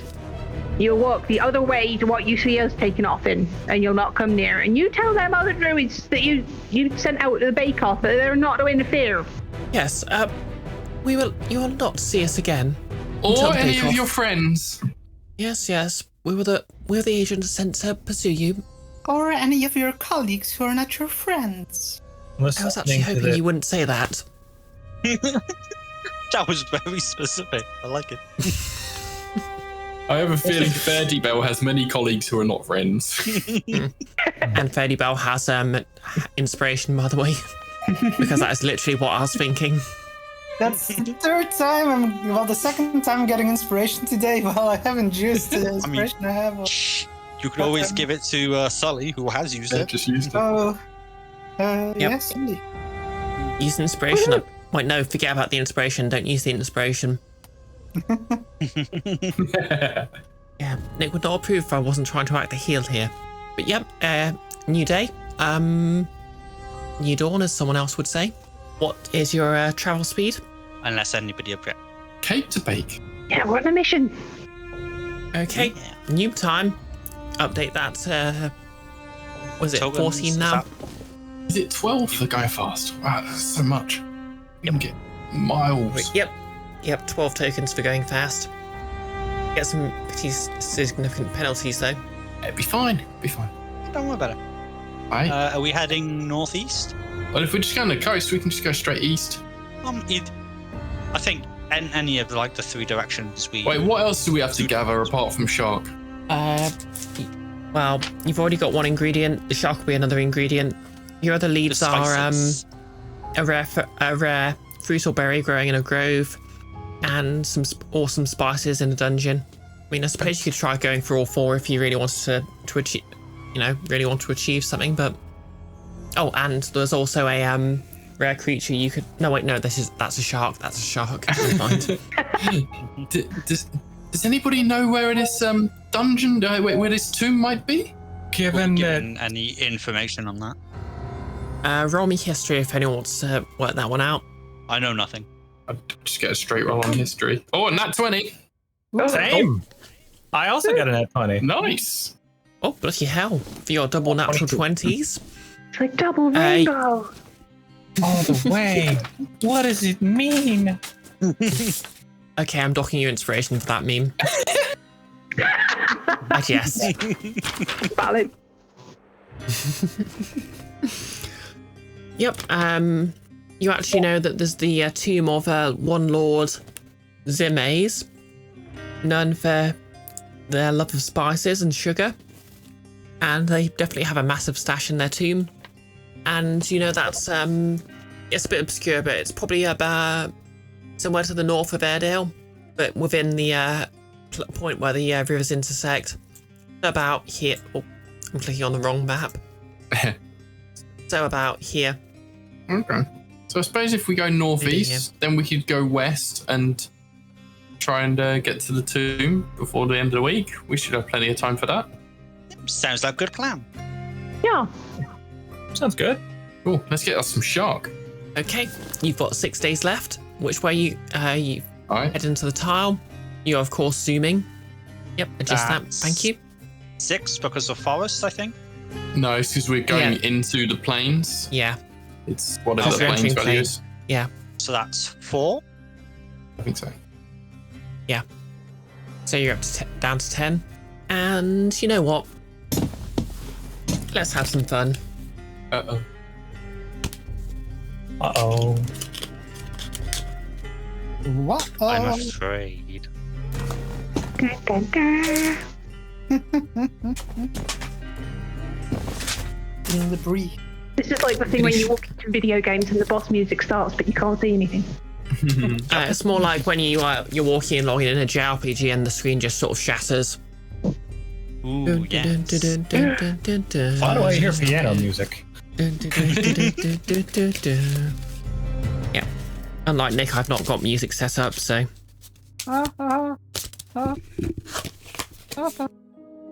Okay, let's Frida's see just what we've got copying along here. playing a guitar. Okay, we have got. I can't actually see from the bag. What is this? Oh, the 9 of Swords. Ooh. Let's look this up on Legend Keeper. Sounds combat-y. Swords are all Yeah, over but- the place, I've found. I mean, they do tend to be lean combat-y, but swords. Maybe we'll get free swords. Oh. You get a sword. You get a sword. Everyone gets a sword. The DM is excited. We're all dead. Uh-oh. Oh, no. One of my favourite NPCs is back. Oh, Oh, God. Potion seller? I wonder if this Okay. is what I wrote. Oh, no. punch I lag. think it might be. A huge barbarian comes rushing down the road. Yes. Oh, fuck. Run! Everyone run! Run! Run! How huge? Like, tall by your standards. Oh Sully? no. Oh, God. What is it? What is it? It's my friend. They, I don't know what's going on. They've gone berserk. They're attacking everything. Oh, no. Where are They they? cursed you. Isn't that what barbarians usually do? Well, Side-eye from yeah, Sully. but like, they're out of control. Begging your pardon, what's out of control? My friend, they're out of control. Did something spark this? We found this new axe. That might be it. You know, they were being a bit First weird about item. it, and they were being weird about it. But then a wolf attacked us, and yeah, as soon as they struck down the wolf, yeah, they're good at that. You know, yeah, swole. Really keep up the gains. They just looked at me, looked at a passerby, and just I don't know what's going on. Well, we can help you. Let's go and calm them down. Do we have time for this? I'm not sure this Wait, is going to wait, be what? avoidable. I mean, it sounds like a problem this barbarian, not of us. I am concerned about proximity to town. It's only 20 miles-ish southwest of us. Let's go and check it out, shall we? Okay, let's go deal with this quickly then, shall we? Okay. There's 5 of Sounds us good. and 6 if this barbarian man helps us out. So I'm sure we can control one raging barbarian. Hopefully. Yeah. Does he look injured? He appears uninjured. Oh, huzzah. Can I look at him and see if it looks like he's telling the truth? Yeah, from the inside. 9. Barbarians are known for their deceptive abilities. I wouldn't trust him. Okay. I'm gonna keep my eye on him and stay behind the rest of the group and watch him. Oh, Friend, what's your name? Oh, Jumbo. My friend's named Trunk. Jumbo and Trunk. Oh, you barbarians are always inventive with your names. Look, you come help us. We'll talk your friend down. I'm sure we'll be fine. Right. Well, you all seem charismatic. They're just up this way. And he turns around and leads you back up the road he was running down. And sure enough, you hear Trunk the Barbarian before you see them. There's some very loud screams. There's the sound of an axe cleaving through wood, dirt, and you hear the odd scream of you actually think you hear a gnoll. Oh no. We don't like the gnolls anyway after what they did to our town, but Yeah. As he comes into view, he's actually stood around a pile of corpses. There's a gnoll, as you saw, a couple of wolves. You think that you might even see a squirrel in the pile. As you approach, they turn to look at you. Was it dead before he hacked it, I mean? You can always get close and find that and check. Oh my. May or may not be practiced well. They don't make any noises, they just scream, they just roar at you. Well, that is a large barbarian. Okay. What's the terrain like? The terrain is basically a lot of it's just plain, so it's just a fairly open. There's a few bushes, but not much else. You're about, I'd say, 80 feet away. No, let's just say 100 feet away from them at this point. And they're just eyeing you at the moment. Away and not a lot in terms of cover. Yeah. Okay, I'm gonna say behind. Okay, whoever's behind taking the Sully lead with a short bow out. I'm ready in case stuff goes down. Okay. Whoever's sort of taking the lead here, give me an insight check. I'll do the insight check. Okay, roll away. That is a 21. That'll do it. As you're approaching the barbarian, you can just see it in their eyes. They're trying to implore you to not get any closer. It would appear that they're not entirely in control of their actions and are somewhat aware of it. Oh dear. Oh, poor person. Look, we can help. Frida is going to try and get within 60 feet. Can she do that safely? You know what? Everyone roll me a history check. Ooh, I've 17. historically been amazing at these. Natural 20 again. Wow, you've been killing them at 20. Jeez. Oh, 22 total. Seriously. Yeah. You'll have actually heard of an artifact like this. It's an axe that basically forces whoever wields it to attack anything nearby. But you do know if no one gets close for a while, the effect will wear off and they'll go back to normal. At least until they're provoked into combat again. So I've heard about this axe. It's cursed to make the wielder attack everything nearby. I think all we got to do is keep everybody away from him for a bit, and he'll calm down. Just to be clear, this NPC uses they them pronouns. There. Okay, keep everyone away from them. Sorry. Oh, if I can get within 60 feet, I could potentially cast a spell to keep them still, and hopefully everything and everyone around them would then be safe. How long do you think we need them to be unprovoked? Okay, for a natural 20, I'm going to say within a very oddly specific 6-second time frame, and they'll not be odd. And it's as long as there is no one within 60 feet of them that they can see or hear, as far as the reports go. So from what I know about this axe, 6 seconds, 60 feet. That's all we got to clear. Okay, I can do that. That's oddly specific, says the other barbarian. Magic tends to run around increments of 6 seconds for some reason. Okay, so I can cast this spell and it'll keep them still for a minute. That gives us plenty of time to make sure that nothing and no one is within 60 feet of them. So, yes, just watch my back while I try and do this. And Frida will cast Hold Person. Okay. What should I We do? will DC? literally watch Frida's back. That's a Staring at her butt. DC 14 wisdom check, wisdom save. Okay. Barbarians are known, very well known for being wise. Of course. That is a natural 2, so they did not pass. Okay. If you could just read us out what that does. Okay. Hold person. Does. Okay, you choose a humanoid that you can see within range. The target must succeed on a wisdom saving throw or be paralyzed for the duration. At the end of each of its turns, the target can take another wisdom saving throw. On a success, the spell ends on the target. So they are paralyzed. Okay, what's the duration? 1 minute. Okay. I'm just going to roll another. If you, yeah, I'll say, if you want to make sure no one else approaches, you can do that. And I'll just see if they make another saving throw to approach again. I mean, if they undo the effect, they might be able to approach you again, starting it anew. So we'll just see how this goes. Yeah, that's an 11. Not going to do it. Okay. Yep. You wait around a few seconds, and like there's just like a bright, raging light at the back of their eyes, which just sort of seems to fade. And you keep them paralyzed for the full minute, or do you wanna?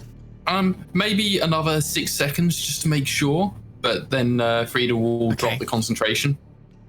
Okay, so after a few seconds, they just sort of slump, and after you drop the paralysis, they start moving of their own accord again, and they're just sort of, you know, the sort of classic on their knees, one hand on the ground pose, breathing heavily. Jumbo, go comfort your friend. Corbo is still trained on them and ready. That was horrible. Did he drop the axe when he fell down? They're still holding the axe. I've not got a good feeling about him having that axe in his hand still. Yeah, we might not want to get too close to him. That axe could set him off again at the slightest provocation. That. This NPC does use they them pronouns. They've come up before. Yep. Sorry. The berserk effect seems to have subsided. We just need to make sure that this person isn't provoked again. I'm sure this trunk will be fine. Jumbo, what do you think? Are they going to be okay? Yeah, they'll be fine. Yes, just drunk. You need to get rid of the axe on ground. Trunk. Did you say the name was Trunk? Can you release the axe? Yeah, I could, but why would I? It's a good axe. I think it's dangerous to yourself and to your friend and everything around you. Look at the chaos you have sown here. Well, it's not the axe's fault. I just got a bit carried away. I think we both know it's a bit more than that, don't we? Okay, if anyone wants to make me an Arcana check. Nope. Oh, I tried. Sully randomly knows things sometimes from the elf stuff. Oh, yeah? That's, was it Arcana you said? Yeah, Arcana, please. Yeah, but that was 15 total. 16 Okay. Yeah, I think that'll be, that's about enough. Definitely well above average. Sorry, I'm just double checking the rules for cursed items. Sully be meanwhile next to Frida holding her axe, which she lovingly named Slashly. I mean, like, you think that's a good axe? No, darling, this is a good axe. And Frida will show Sully her axe and be like, oh, this was a family heirloom, you know. Oh, that's very nice. That is lovely work on the hill.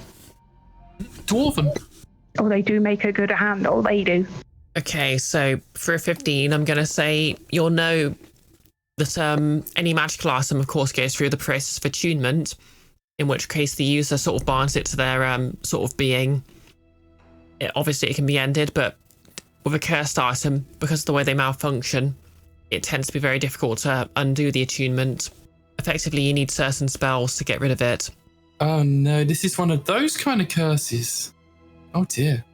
So we've got to make him undo the attunement somehow. Not quite as simple as that, I do not think. He do not want to do that, and even if we remove X, it will still be attuned. It needs magic. Yes, I think we need to get them to a someone who can undo curses for them to be able to even release this axe. I have alternative plan. What's your plan? We knock out and then take act, and then at least when he's provoked and curse is active, he does not have axe. Sorry, my bad.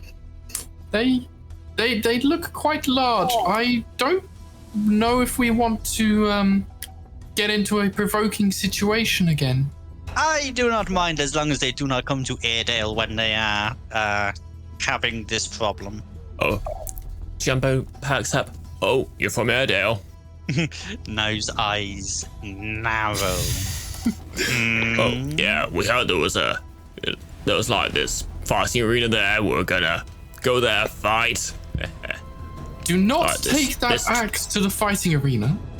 This tiefling If woman. I see you in she was like, Airedale, I "Oh, will stab you. come to You the will not fighting see it arena. coming, We'll and show you will you." die. Do not bring the axe to Airedale. Trunk, I very much think you should release the axe. Roll me persuasion. Okay, come on. I'm regretting not preparing suggestion. All right, that's a 5, so I'm going to re-roll with my inspiration. Suggestion And would work. get even less. Fucking hell. All right, that's an 11. Parfait sparks up and is like, Trunk, was it? You look like a big, strong barbarian. I bet you could throw that axe far enough and hard enough to split that tree over there, and Parfait will point at a tree some distance away. Oh, yeah? You think you can split that tree in half? Roll me persuasion, Parfait. Persuasion. Can I provide help that by saying, he looks strong, but not that strong. I could throw axe further. 14. Absolutely. Yep. Is that with advantage? Oh, advantage. 18. Yep. Trunk isn't that wise, so I'm going to say, yep, that is enough to override a curse, keeping them holding onto this axe. Oh, yeah? Well, check this out. And they throw the axe. Let's just do a quick attack roll, see what this does. It hits the tree, but it doesn't quite split it. I wanted it to just explode the whole thing. The moment he threw the axe, I'm going to use my rogue speed to be quick, fast. I want to grab it and run. Yeah, since you've got that bonus action dash, I won't make you roll for this. You're probably going to be faster than the barbarian. Hey, what are you doing? Wait, Go back with They that. just took their action for an attack, so. It's true. No dash. Roll me stealth just to throw them off your tail. Yes. 19. Okay. Oh, roll perception. Can I try and obscure garbage. the view so that Trunk can't see what's happening to their axe? Yeah, I'll allow that if you want to. I'll say that imposes disadvantage and roll again anyway. Wow. Yep. Okay, that is a 7. So they quickly lose fire of Naeve, and I am the bush. Yep. What are you going to do with the axe now then? I can't bury it because I don't have a shovel. Yeah, that's more of a knight's thing. Hey. I literally do. Shovel. That's Okay. I'm just going to carry on distracting Trunk as best I can. Yeah, I'm going to say Trunks run off screaming, but obviously because they're not directly affected by the axe, they're not trying to destroy anything. I would like to. What do I have? Okay, not a lot. So I'm gonna leave it in the bush where it currently is. Sneak as far from it as I reasonably can, and then appear. Ah.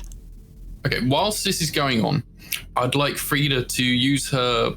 She's a creation bard. She's going to use her performance of creation to basically create a replica of the axe.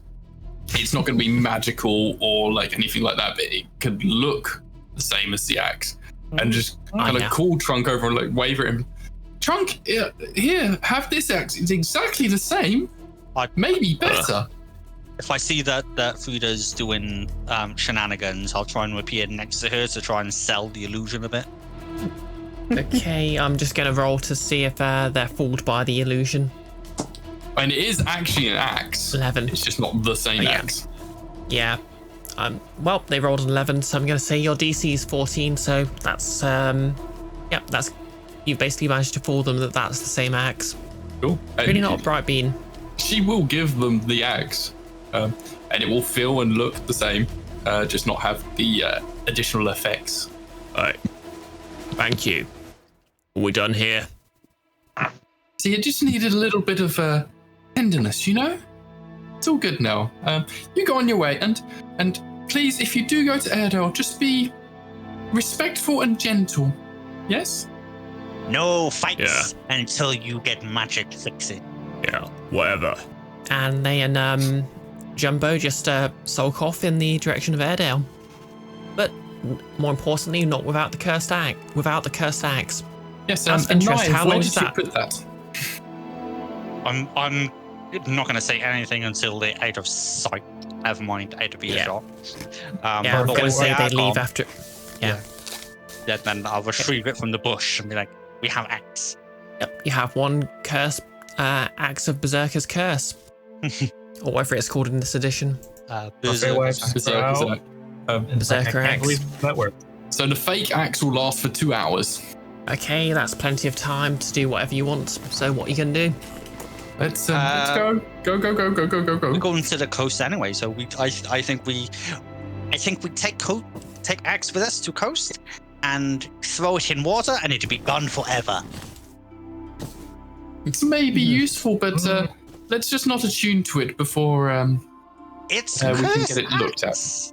Yes, but only if you attune to it. Isn't that what you said? Wait, who was the one that checked out the axe? I think Sully got it randomly. Sully knows axes. If anybody knows them, they do. I mean, it is a nice axe, but it's bound to cause a lot of bother. Might you not be Can better you off use at the bottom magic of the without sea? attuning to axe is a good question. I think the kobold has a good idea for once. I mean, this seems like a very dangerous object to let anyone. Barry, I would point out you have agreed with all of this kobold's ideas. Therefore, all of my ideas are good. Well, maybe Fine. Well, it seems I've been overruled. Okay. maybe you're the only one with any sense here, the kobold. Eyes narrow again. Gonna be watching that fairy. Okay, Onwards. so is your so what you're doing then? Yeah, onto the coast. Are we Hey. heading northeast again? Yeah. And here, and then we're going to go off west Yeah. to the tomb. Okay, so yep, you find yourself by the coast, some lovely cliffs, stiff breeze, a bit of a beach. What would you like to do? Go fishing. Okay, are you going to throw the axe in the water as planned, or are you keeping it? I would like to hand it to Sully and say, as far as you can. Parfait's Alright just then. imagining it. Okay, I won't make you roll for that. You can just yeet it into the water. Yeet. Okay, so you're going fishing. I'm sure that'll never come up again. Yeah, The sure fishing boat won't. goes in and pulls out an axe. Okay, do any of you have any sort of fishing tools or? No. I was preparing to spearfish with javelin. I'll allow it. I guess we got to find a shark first, right? Yeah. Yeah. You know, anyone who's looking, make me a nature check to see if you can work out what to do here. Oh, I landed on the edge of the dice tray. 14.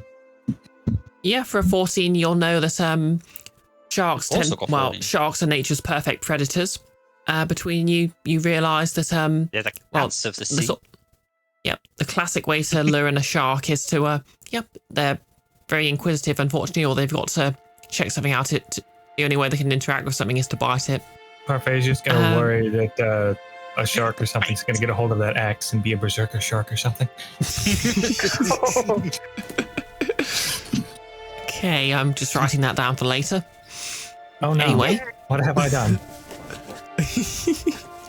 Anyway, you'll know that traditionally when sharks are hunted, the water is typically chummed. That's to say, filled with mead, because sharks are, of course, very acute at sensing blood in the water. Ooh. We should have taken some of those corpses from before. Oh, I don't feel right using gnolls for that. Those wolves. Yeah, I'm gonna Oh, say yeah, if yeah. you wanted to pick some up, you can. Like if you were planning on having them as rations or something. Oh, I wasn't planning on eating them, but I think, yeah, considering we were going to like find sharks, someone probably maybe would have thought of, we might need some bait. Yeah, I'll allow that then. Thank you, Trunk. Okay. The barbarian, it just keeps on giving. I approve it. Okay, so if someone wants to make me a survival check just to see if you can lure the shark out. Anne, are you just trying to lure the shark out, or do you want to set up some sort of fishing mechanism? Well, I've got a stab at the javelin, and that was all that Sully had in her head. But if anyone has suggestions for fishing equipment or random spells for manipulating sharks, I would like to maybe try to attach a rope to an arrow, and I'll shoot it. Don't want it drifting away. Yeah. That works. So everyone participating in this, if you want to make a survival check to try and catch yourself a shark. Oh boy. Is survival? Yeah, survival. oh, it's a good roll. 22. 24. Bloody hell. I'm worried if I keep rolling well, you're going to think I'm cheating.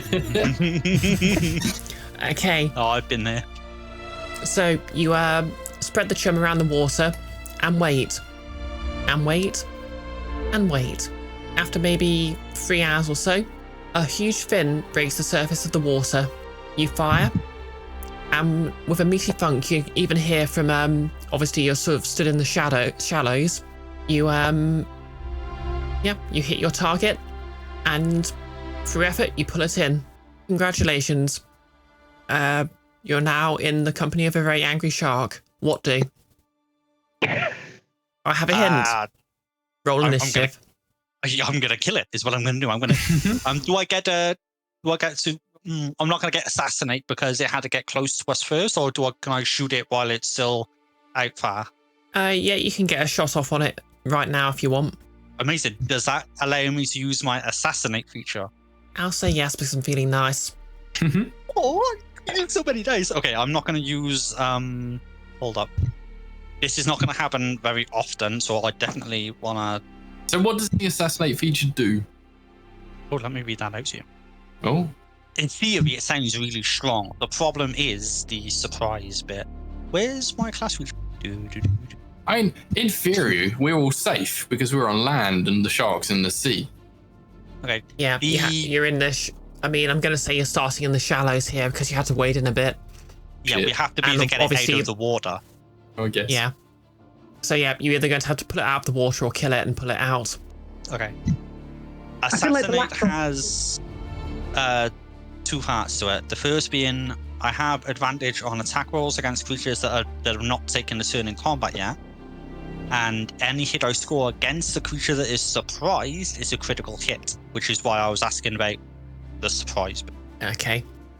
So as long as I'm acting before anybody else has interacted with it and is going after the bait, I think I can get the surprise. But that's a DM fiat, to be honest, which is why it doesn't happen very often. Yeah, I'll let you consider it surprised for that first hit. Awesome. I need to roll my attack for that first before we do anything then. Okay, roll away. But I Better do hit get after all that. advantage. That's a natural 19, so I think it does. It does indeed. I want to know what a surprise Skip to shark damage, looks 'cause I've like. got. Where's my weapons? So I need to check. This is a shark with big eyes. Like extra big. Just So- has big adorable eyes. Big eels. Plus 2 to 3 to 6. That's 66. Wait, did you say 66 damage? Oh, 6d6. Oh, okay. That's not as dramatic. Now the shark evaporates. 19, Oh, it has to be- 18 plus 4, so that's 22 piercing. Okay, 22 piercing. Pretty good. It flinches slightly. Oh no. Oh no. Anyway, everyone roll your initiative, please.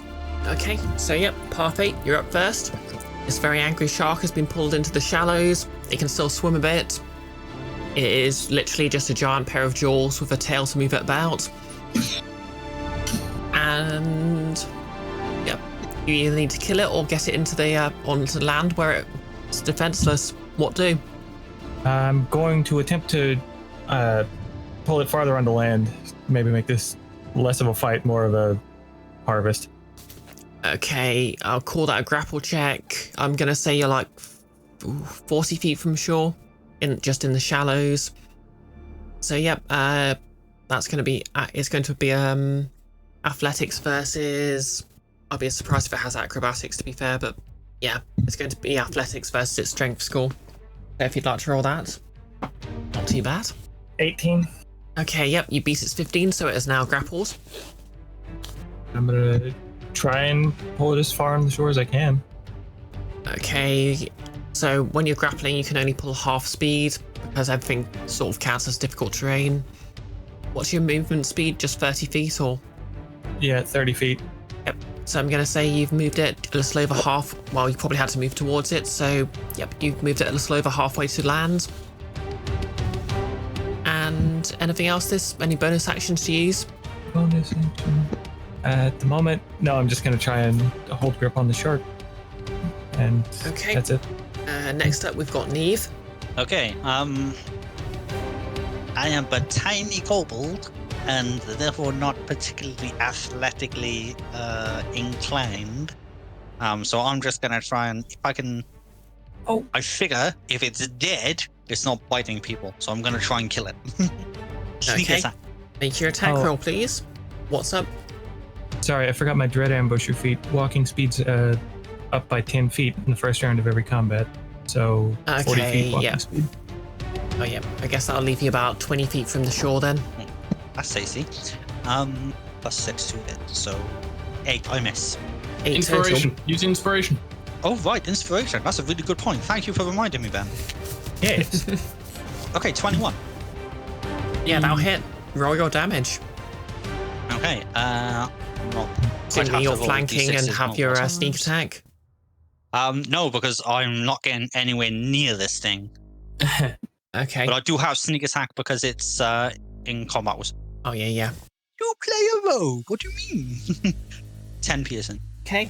And I will obviously keep moving myself to keep myself parallel with Parfait and the shark. Okay. Yep. It takes the bolt in the side and it doesn't really seem to notice it too much between being grappled by Parfait, but you've done some damage. Anything else? No, that's it. This is mostly a pull it onto land sort of deal, and I can't actually do anything to help it. Okay. Sully, you're up next.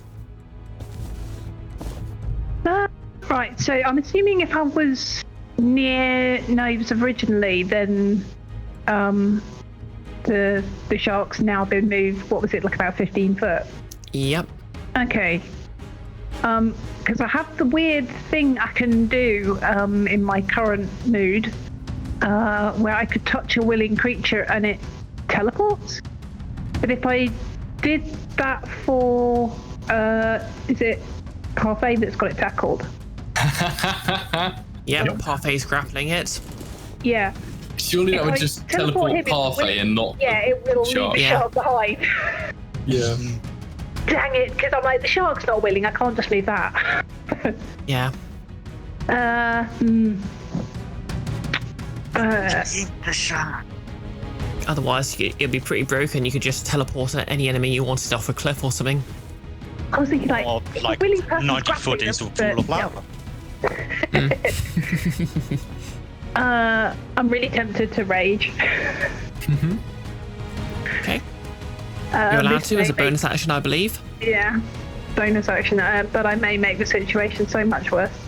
Okay, just remind everyone, what does a barbarian get while raging? So it is resistance to bludgeoning, piercing, and slashing damage. And you gain a +2 bonus to the damage roll when doing strength attacks. Plus Lovely stuff.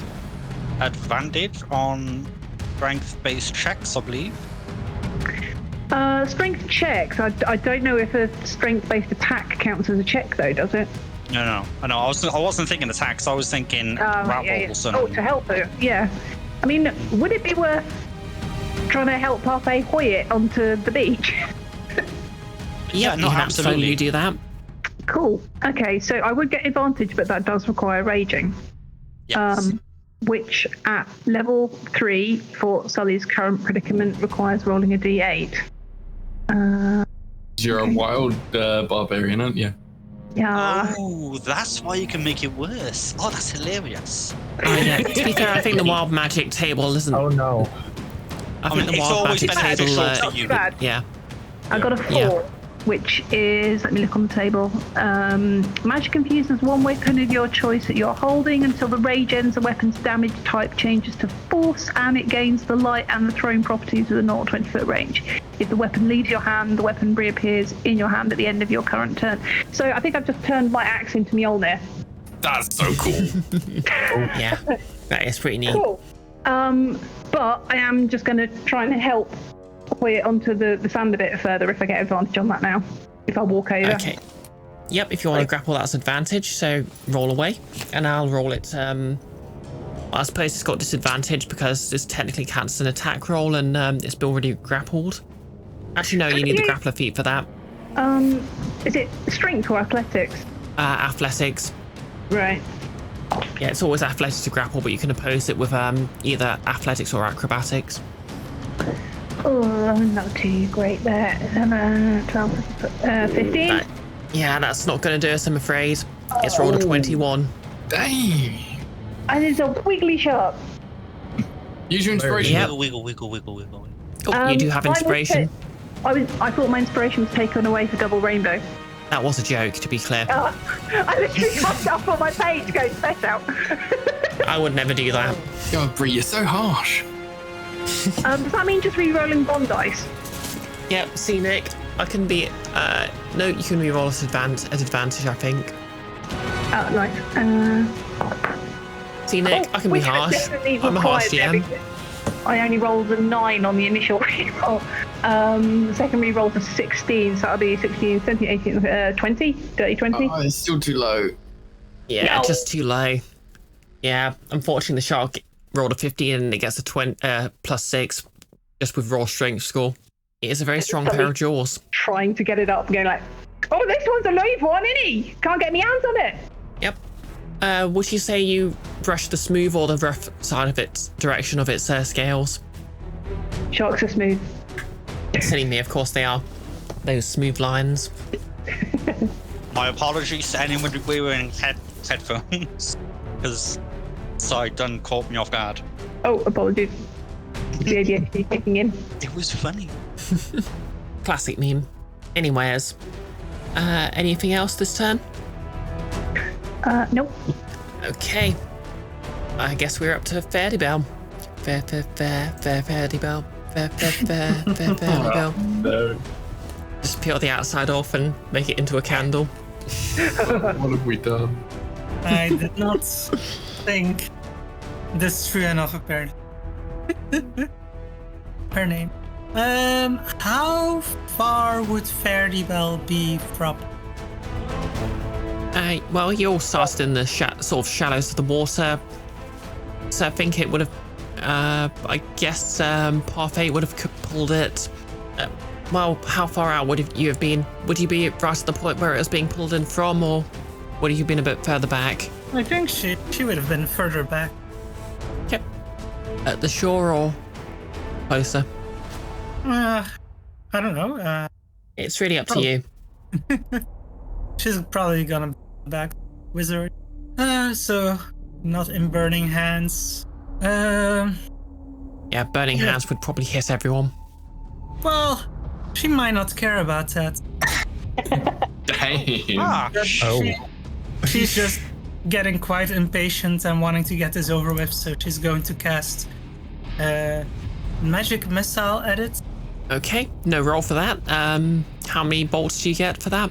3 normally. Okay, yep. Roll me your 3D. Well, roll me. Yeah, it just automatically hits. So roll me your damage, because I don't think that shark's casting shield anytime soon.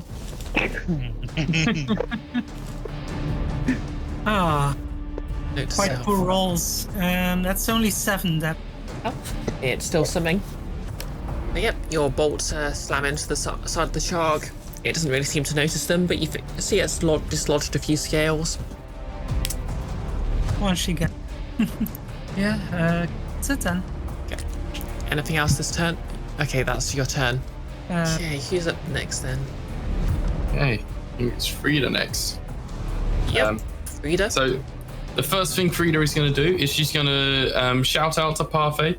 You've got this, Parfait. You can do it. Just bring that big fish right into the shore. You can do it next turn. And that'll be Bardic Inspiration. Lovely stuff. Which is, I think, 1d. Is it 1d6? That seems right. Yeah. Where do I have Bardic? Yeah, 1d6. And you can use that for an ability check, or an attack roll, or a saving throw. Each one of those has a different effect. If you use it for an attack roll, then you gain extra damage, I think. They take extra thunder damage if you use it for an attack roll. For a saving roll, you get extra HP. And then Frida will... I don't know if this is worth trying yet. I could try and cast Sleep and just try and catch the shark, but I don't know if it's going to be low enough HP for it to actually work at this point. It's taken 3 decent hits for what it's worth. Yeah, it's not bloodied yet. Yeah, we've not been told it's bloody. Yeah. So yeah, I know, I'm aware of that.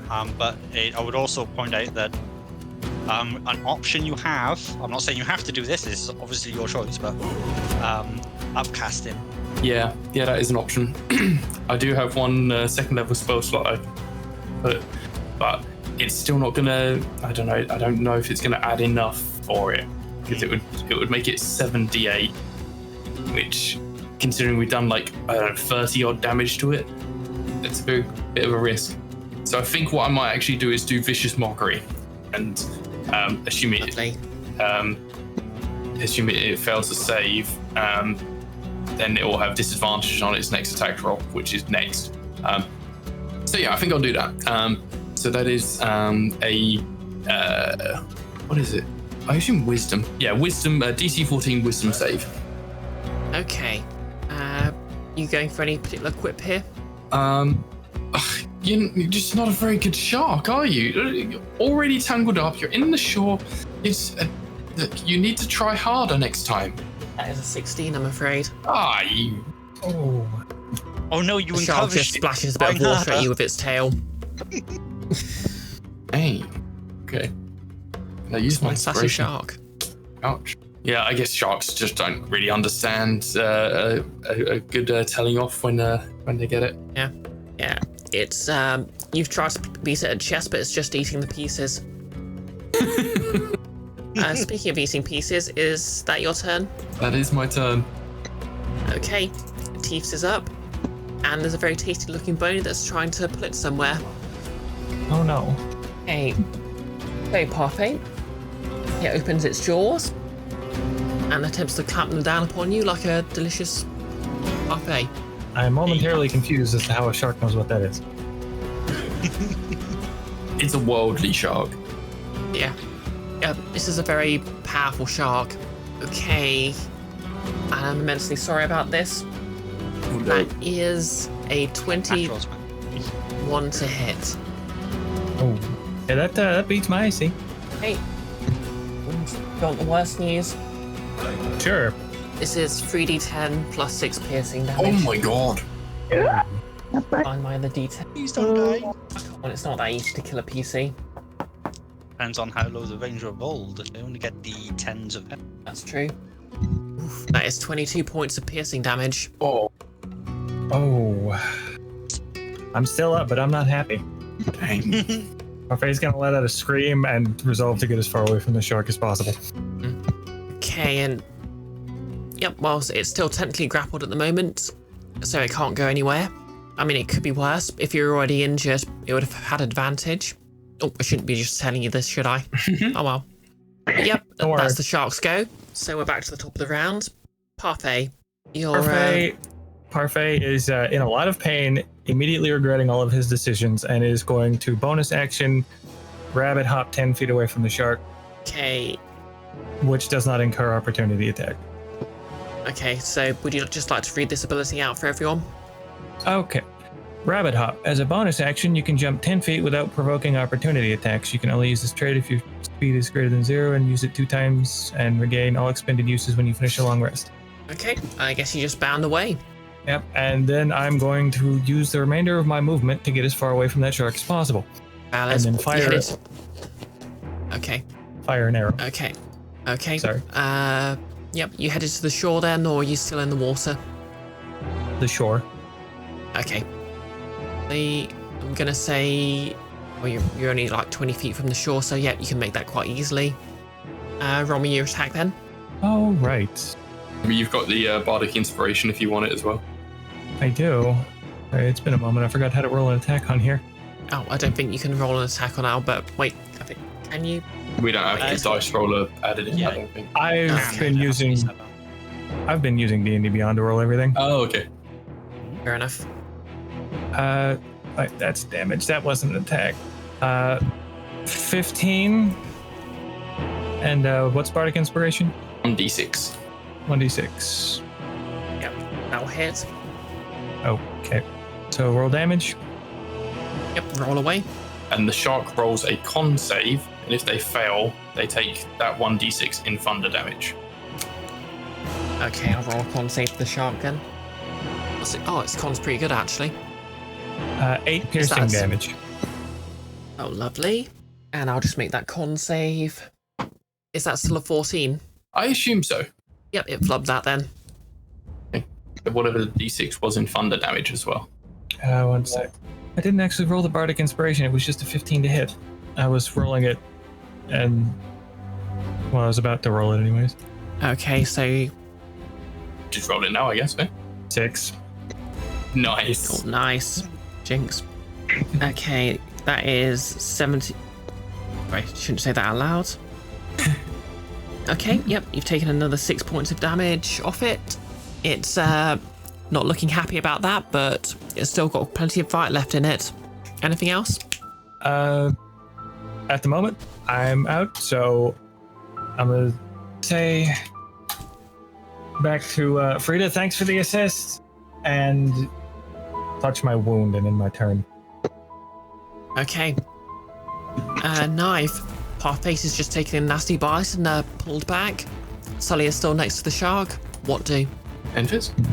Oh, sorry, I was off in Spaceland. I always Okay. wanted to go into space, man. Sorry. Yes. Okay. Knife's thoughts is that we have 2 options here. I thought of a way that I could help pulling. I wouldn't be very good at it, but I could help. Or I keep doing damage, and I'm just gonna look around all the other people, see what they're doing, and be like, I help pull or I shoot more. What's the consensus? I think at this point, the camera just pulls back and reminds everyone that Naeve is just a high kobold. I was going to say, is he like struggling to get his head over the water? Yeah, I'd be closer to the shore where it's shallower. I'll drift For reference, ashore, Sully looks like she's ready to just kick this thing to death. Yeah, I think Frida's just doing the action of like pointing and like shooting kind of movement. Okay, so more shooting then. I shall not attempt to give advantage to the pulling. So I attack it. Where's my dice? Okay, unleash those gay dice upon the shark. I would if I could find my. I'll just use that's a +6, so 17 total. I'll do it. Roll your damage. I will indeed roll 8 piercing. Okay.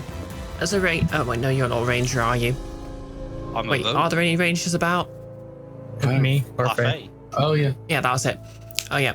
Parfait, you see this as you teleport to safety. You hear the shark roar, which, as you ranger, you know sharks don't normally do. But you know this is a very powerful shark, so I guess it can roar as a treat. Naeve. Parfait is concerned by this. Naeve, you have bloodied the shark. Aha! I made you feel that one, yes. Anything else this turn? Can I make an attempt to hide?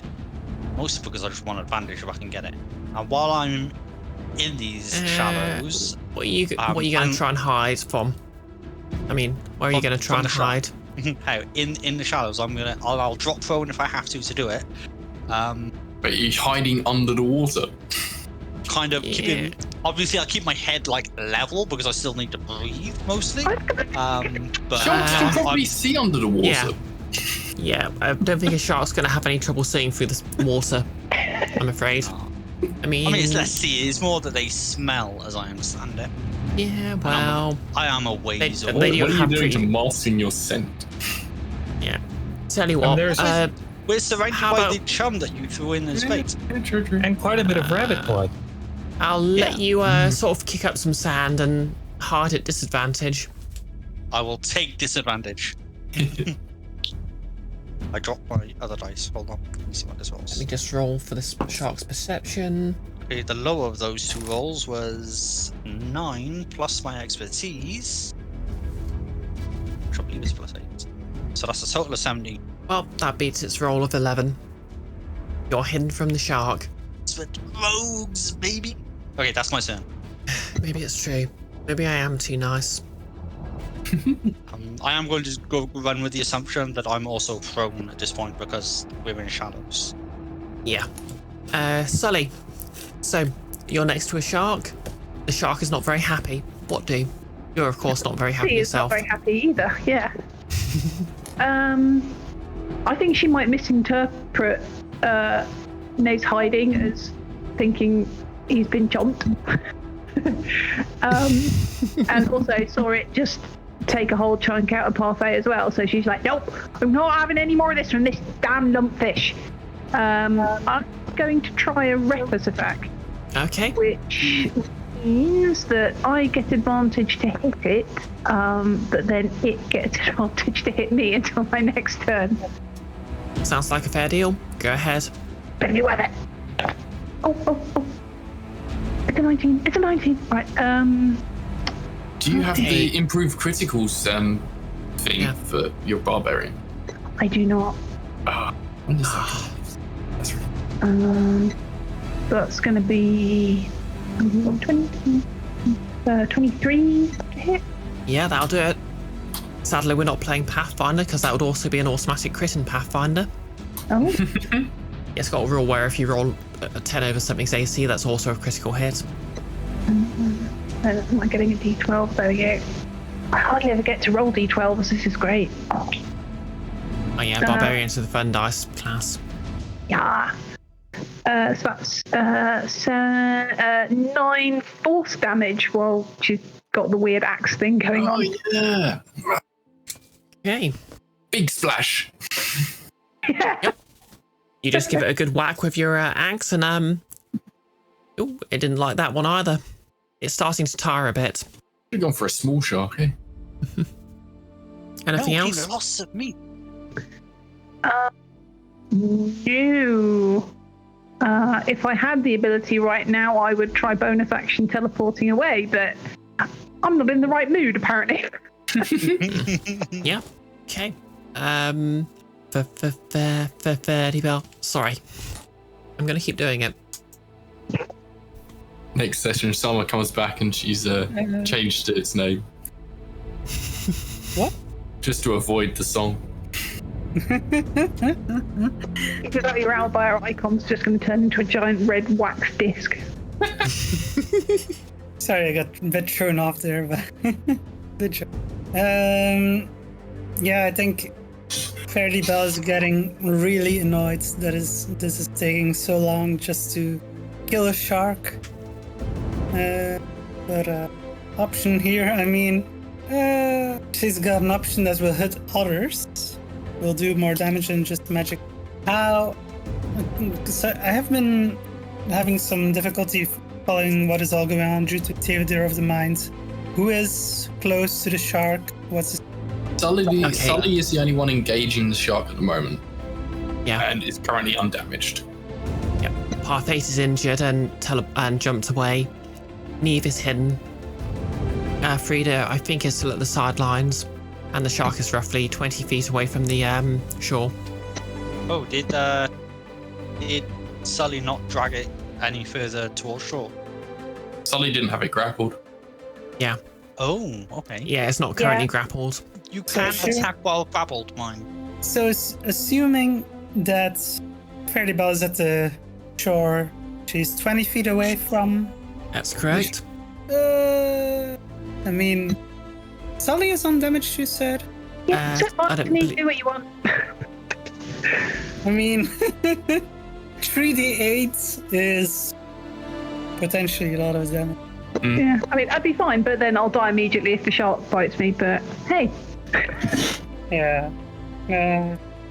I don't think she's gonna go that far yet, so she'll just throw another magic missile at it. Okay. Once again, that's an automatic hit, so roll your damage. Well, this time it's quite a bit better. 12 force damage. Yep, 12 force damage. It felt that. Is it still unbloodied? Oh, it was bloodied a little while ago. Yeah. It's been bloodied for a while now. It was at the end of last round. It was bloodied. Okay then. So should be near death. Anything else this turn? No, I mean theater reminder's not much. Okay. Alright. Frida then. Frida is going to see the amount of damage that has been done to this shark and think, okay, it's got to be close now. And she's going to cast Sleep and try and do it in a way that it will exclude Sully, but include the shark. Okay, I don't think there's anyone else near, so that's probably doable. And is it worth upcasting? Sure, I'll upcast it. So I'll make it a second level spell, which makes it 7d8, just to be sure. Okay. Fuck, Roll I me need your more D8. I should have got my And we'll see d8s if- out in advance, really. We'll see if this shark gets knocked out. Oh yeah, for those who aren't familiar, the sleep spell is unusual in 5th edition D&D, and it still uses a rule where it takes out a certain amount of HP worth of creatures. Oh, do I even have enough d8s for this? I need to rewrite No save spell. like the passive version of Green Flame Blade, that jumps to the next person. Oh yeah. Green flame. One more d8. No save spell. Very prominent in the D&D movie, as I recall. Oh yeah, was a fancy good Necro Boy. Yeah. Oh, I think I'm 1d8 short. I can't do it with real dice. Okay, I'll have to re-roll one. Okay. Yeah. D8. Okay. 15, 20, 24, 27, 33, 40. I think that's probably enough, right? I'm afraid. What, you cast your spell, and the shark seems to be just about falling under, but it just manages to shake it off, I'm afraid. No way, it's still got over 40 HP. Oh my god. Yep. Dang. Not now because it would be metagaming, but after the fight, I absolutely want to know how close that was because it can have been foul. Yeah. That's fair. Damn. All right. Okay. And as a bonus action, she will shout to Sully, Sully, watch out! Remember, they don't like being punched on the nose. The gills I are wonder also a if that's valid actually target. true. It's not apparently, but the gills are a very valid target, which makes sense because it's kind of like punching someone in the lungs. Hit it as hard as you can, darling. And that's bardic inspiration. Yeah. Okay, The gills anything are else? iconic. That's all. Damn, I can't believe the sleep fell. God, Enfys, why? I have inspiration. For reference, for those that wouldn't understand what I just did, the main campaign that Druid takes part in of Nyx is called the Guild of Lygon. Hey, well, if that's Frida's go, Teefs is up next. So, Teefs is having a very bad day. They've been pulled from the water. That delicious-looking rabbit seems to have attempted to escape. That very rude barbarian is pummeling them. But oh look, that rabbit's still at the shore. And it still looks quite tasty. Oh no. Okay, so it's going to use its 50 foot of movement to swim towards Parfait. Sully, you're going to get an attack of opportunity if you want to take it. Well, Miss Frida did say to punch it on the nose. Okay. So, well, make your attack roll then.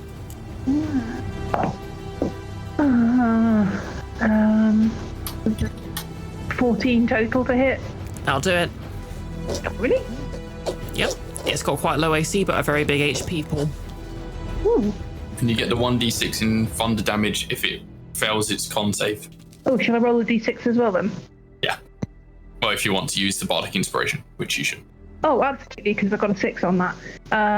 The force damage is 10. 10 force damage. Okay. Yeah, and Okay, then that's 10. Wait, how's... Oh, right, that's your... And then DC 14 con save. Got pretty good con, what we'll see. Oh, was the inspiration, would that just be the same damage that Sully does? No, the inspiration damage is thunder damage. Oh, right, okay, yeah, it's 6 thunder. Yeah. Yeah, I'm afraid that's a 21 on the con save. Oh, jeez. What I'm learning here is don't mess with sharks. Yeah, well, they're usually quite harmless if they're not provoked. You know... Like, they will bite you mess to around investigate, and but... feel But yep, you've hit the shark as it's running away, as it's swimming away, and it's going to go for Parfait. Parfait, obviously you're on the shore, so it's going to have to sort of just go at you. But unfortunately, it has an ability which means a creature that's at less than full hit points has advantage on that. Blood Frenzy, which most sharks tend to have in this game. Oh. So that's going to balance that out. But it rolled a 2 anyway. But does 11 hit? No. Yep, it just bites at Luckily, it does air, I not. guess. Parfait is just scrambling back away from the shark. It's just going, ang, ang, ang, ang, ang, ang. And that's its go. So back to the top of the round for you. So the shark is right next to me again. Yep. Biting his hair. All right. Going to second burst, same as the first, rabbit hop again and get as far away from the shark as I can. That's fair. And sorry, I was it's been a bit of and just as far as possible away. I believe I'm well onto the shore at this point. Yep, you're quite a distance away. All right. Don't worry, I guess and- it's the end of this combat. Yeah. Since that was my bonus action, I'm going to do the favored enemy or favored foe and shoot the shark again. As I can. Alrighty.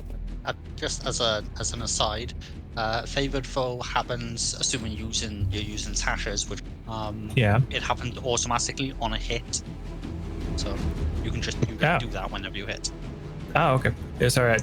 I switched over to this one for this campaign. I was using Hunter's Mark on the other one. Yeah, no, that's fair. Hunter's Mark is still better than favored foe, to be fair. 17 to hit. That hits. All right. 11 piercing damage. And favored foe is 1d4, so 2. So 13 damage total. Okay. Yep, it's looking pretty battered. Anything else? That is my action and bonus action. I'm just going to keep shouting obscenities at a shark. And my turn. Yep. As I said, it's looking pretty battered. Damn. Okay, and Naeve, you're up next. Nobody's within melee range of it, right? No, Parfait jumped quite a bit away from it, so it's just on the shoreline.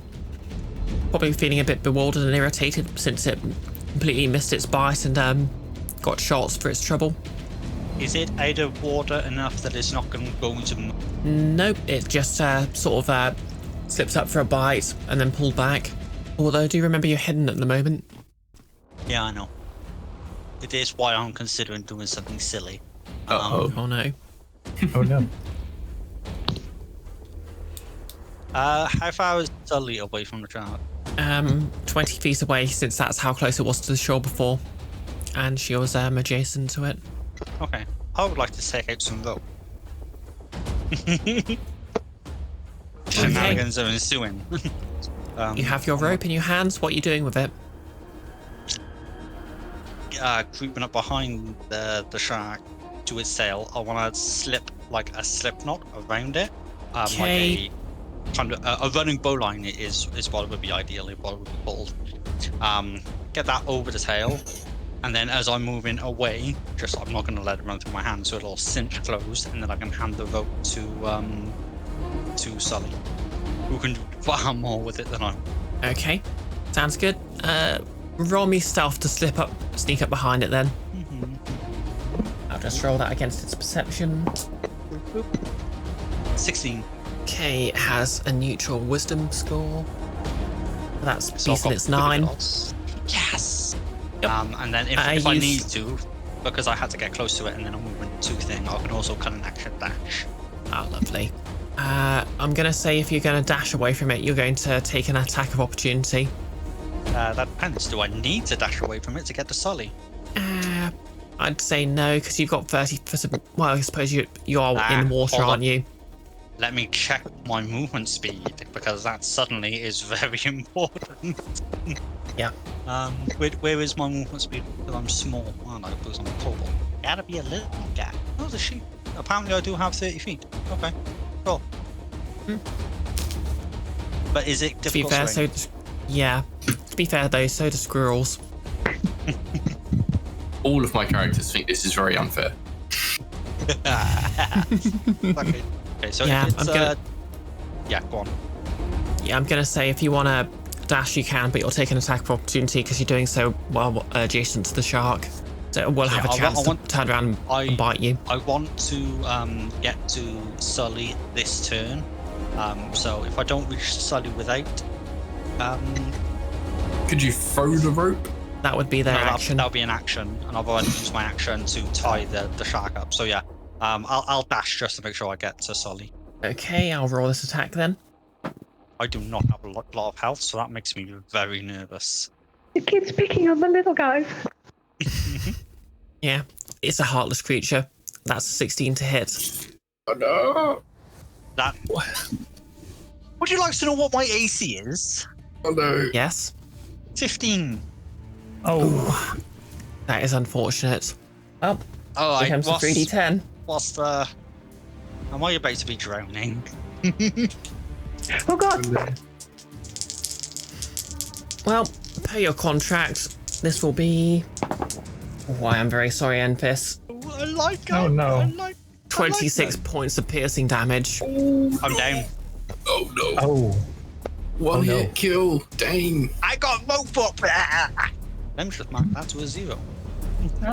You did say you were doing something silly. I did, but now there is a rope ready for Sully to just drag this thing onto land without being grappling. Yep. Okay, Sully. And you've just seen Naeve tie a rope to the shark, but get bitten. And they're down. What do? Does an unconscious creature count as willing? I don't think so. They can't be unwilling. For what it's worth, I would be willing. I think in this, assuming you mean your teleportability, I think I'll Yeah. allow it.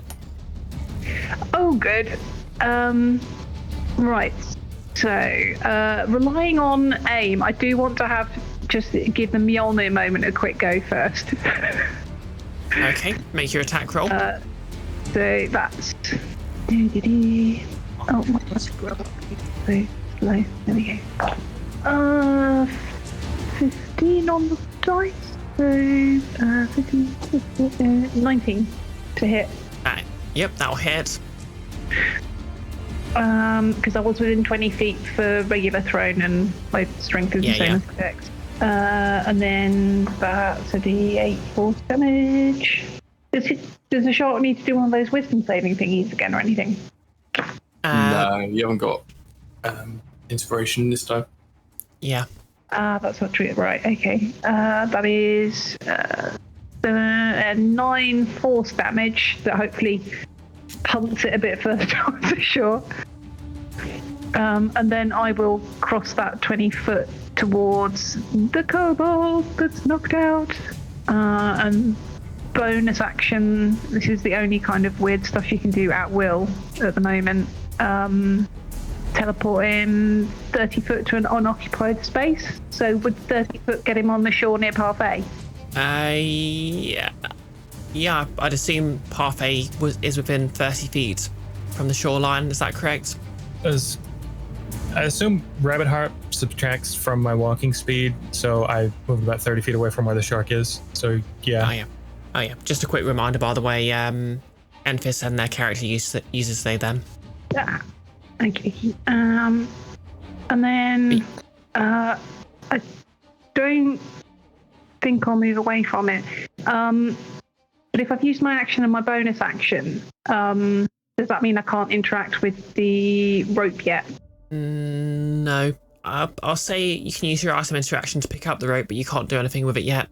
Yeah, I'll grab the rope then while I'm there. Okay. Is that everything? Yeah. Yep. For Faerdibelle. Sorry, it's just a compulsion. You're up next. We have a kobold down, but teleported to safety on the shore. We have a shark on a rope, and a barbarian with some sort of plan, presumably. Where is the barbarian located first? I'm like directly behind it, aren't I? Yeah, you'd have run up to Naeve, so you'd be adjacent where they were. Given how the 5 space of movement usually works when you're interacting with each other, there should be that 5 foot gap between Sully and the shark. Yeah, that's a good point, actually. Unless you deliberately moved adjacent to it, you would actually be 5 feet away from it. 5 feet away. Yeah, no, her focus was grab the rope and move the kobold. Is it possible for Faerdibelle to be located versus the shark, that a 30-foot cone would hit the shark but not Naeve or Sully? Yep, Naeve has been teleported 30 feet away. Sully's 5 feet away, so yep, that's going to be quite easy. Yeah, okay. Faerdibelle is completely tired of this and is just shooting a rhymes binding eyes shark. Okay, could you just read that out for the class? A burst of cold energy emanates from you in a 30-foot cone.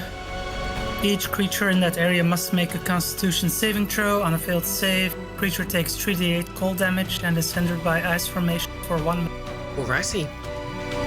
What's your DC? DC 30. Well, saving throw DC? Douche? Yep, it should be 8 plus your proficiency plus your spellcasting modifier, which is just the modifier for the stat use of spellcasting, which I believe for a wizard would be intelligence. So that's a 13. Yep. Okay. I'll warn you, this giant shark has a pretty good con score. Well... Dirty 20. Okay. Well then is that still half damage? On successful save, a creature takes half as much damage and isn't hindered by ice, so half. Okay. I mean, to be fair, it's quite low HP, so you might still do it. Roll your damage and halve it. That is a 15, so halved 7. Okay, it's not looking... It's not actually doing much better than the kobold bleeding out on the shore right now, but it's still up. God damn it! Anything else? No, she's just getting visibly upset. This thing's still being alive. Fair enough. Okay, Frida. Right. Okay. It's probably a bit overkill considering what's just been said, but Frida doesn't want anyone else to get hurt again, so she's going to do sleep again, this time at first level. So it's 5d8. And that is 6, 13, 17, 23, 31. It's got to be this time, surely. Oh yeah, you got it this time. Oh my god. It's just reeling from the shaking off Faerdibelle's ice, and then it just boop, out like a light. Okay. Fun fact, sharks don't technically sleep. They do now. Well, some species do. Let's just say the species sleeps. I was going to say, don't sharks die if they go to sleep? It depends on the species. Some basically a lot of species of sharks have to keep moving to breathe. But yep, Teefs is now asleep. What do? Well, say you're out of initiative for now. What do we need? Shall I roll a death save? I'm going to, I assume... Yep, Naeve, roll a death save. Everyone else, Naeve's bleeding 11. out. Okay, that's one successful save. I assume Naeve was teleported right next to me, like touch range. Yep. Cure wounds on Naeve. Lovely I would stuff. like to cast. Yep. Yes. Yep. Cast. Roll for your healing then. Heals up 6. Hey, thank you, much appreciated. Frida will do the just same. Carried on with the sneak attacking. Frida will also give you. Right back to it. Is it 1d8? Oh yeah. So what do you want to do with the shark? Do you want to just put it onto shore and just butcher it, or do you want to surgically remove its liver or something? I don't know. It'd be easier I'm to deal still- with on shore, wouldn't it? Huh? It'd be easier to deal with on the shoreline, wouldn't it? Yeah, on shore it's gonna start suffocating. You don't need to roll a nature check to know that. Frida will give. Will do a cure wounds and give Naeve an extra 12 HP. That very nearly takes me to full. Faye, clutching his shoulders, just pulling out a short sword. He's gonna stab that shark in the face. Okay, roll me an attack at advantage because it's suffocating on the shore right now. What? Just Short sword. as a point of hilarity, that is going to wake it up, and if you don't kill it, it will still be able to attack. Suffocated, it's not. Yeah, he's going to. He's on the way. He hasn't done it yet. He's like angry. Yeah. Oh, right. That's fair. If we just leave it on the shore for the minute that it's asleep, it's probably going to suffocate to death in that time. Hold up. What? DM, out of curiosity, what's the con score of a shark? The con score of a shark. Roll me nature. Sure. I was asking because I have the suffocating rules already up because I needed them up, but I will let's do 20. Yep, you know that if you were to put a shark's constitution on a numerical scale, it would be 21. Oof! Wow. That's why it's been passing con saves. Oh yeah. Hold up. Constitution goals. So Everybody's that gonna will cure be wound. a maximum time of. It's going to take 5 to 6 minutes for it to die of suffocation. Oh, you don't know how much health it had left, right? Yeah. If it's Thankfully, near death, suffocation is irrelevant for suffocation, but we don't know. We know it It was had less than 30 health, right? Yes. Yes. And there's no way I can do 30 with one short sword attack. Well, maybe we just wait 5 minutes, yes? It hurts the a interest lot. of, I recommend not being bitten. In the interest of not making the session drag on, it has got a very low amount of health. Faerdibelle is gonna go stab it. Parfait is just walking away from the shark. Okay, Is that enough of Faerdibelle, shark? you can make your attack roll, please. Oh, sure, something she's great at. Oh, a 22 to hit. Yep, that wow. hits. 1d4 plus 2. 1 plus 2 is 3 damage. Okay, you viciously slap at it, and its eye opens, and it's obviously gasping for breath, which it doesn't have because it's beached, and it's not in a good way. Oh, that It can don't bet. that's all right. Yeah, it looks like it's in a lot of pain, but it's just about alive. I'll shoot it with the short bow. Yeah, I won't even make you roll for that because it had 2 health left. Hooray! Good, because I rolled a 3, which would have been a 9. Nice. And you can have inspiration because that was actually quite unfair on the shark, to be fair. Who doesn't I mean, have if someone else had inspiration? 'Cause attacked you it, it could have that just passed away in its sleep, but... But yeah, you've got a delicious shark for all its delicious shark fillets. one. I would like to remove its fins, and its tail. Because I hear those are delicacies. Okay. Yep, and we'll call it there. Wow. It's okay, we still have 2 more groups of ingredients to fetch. Yeah, and Yeah. 5 more days.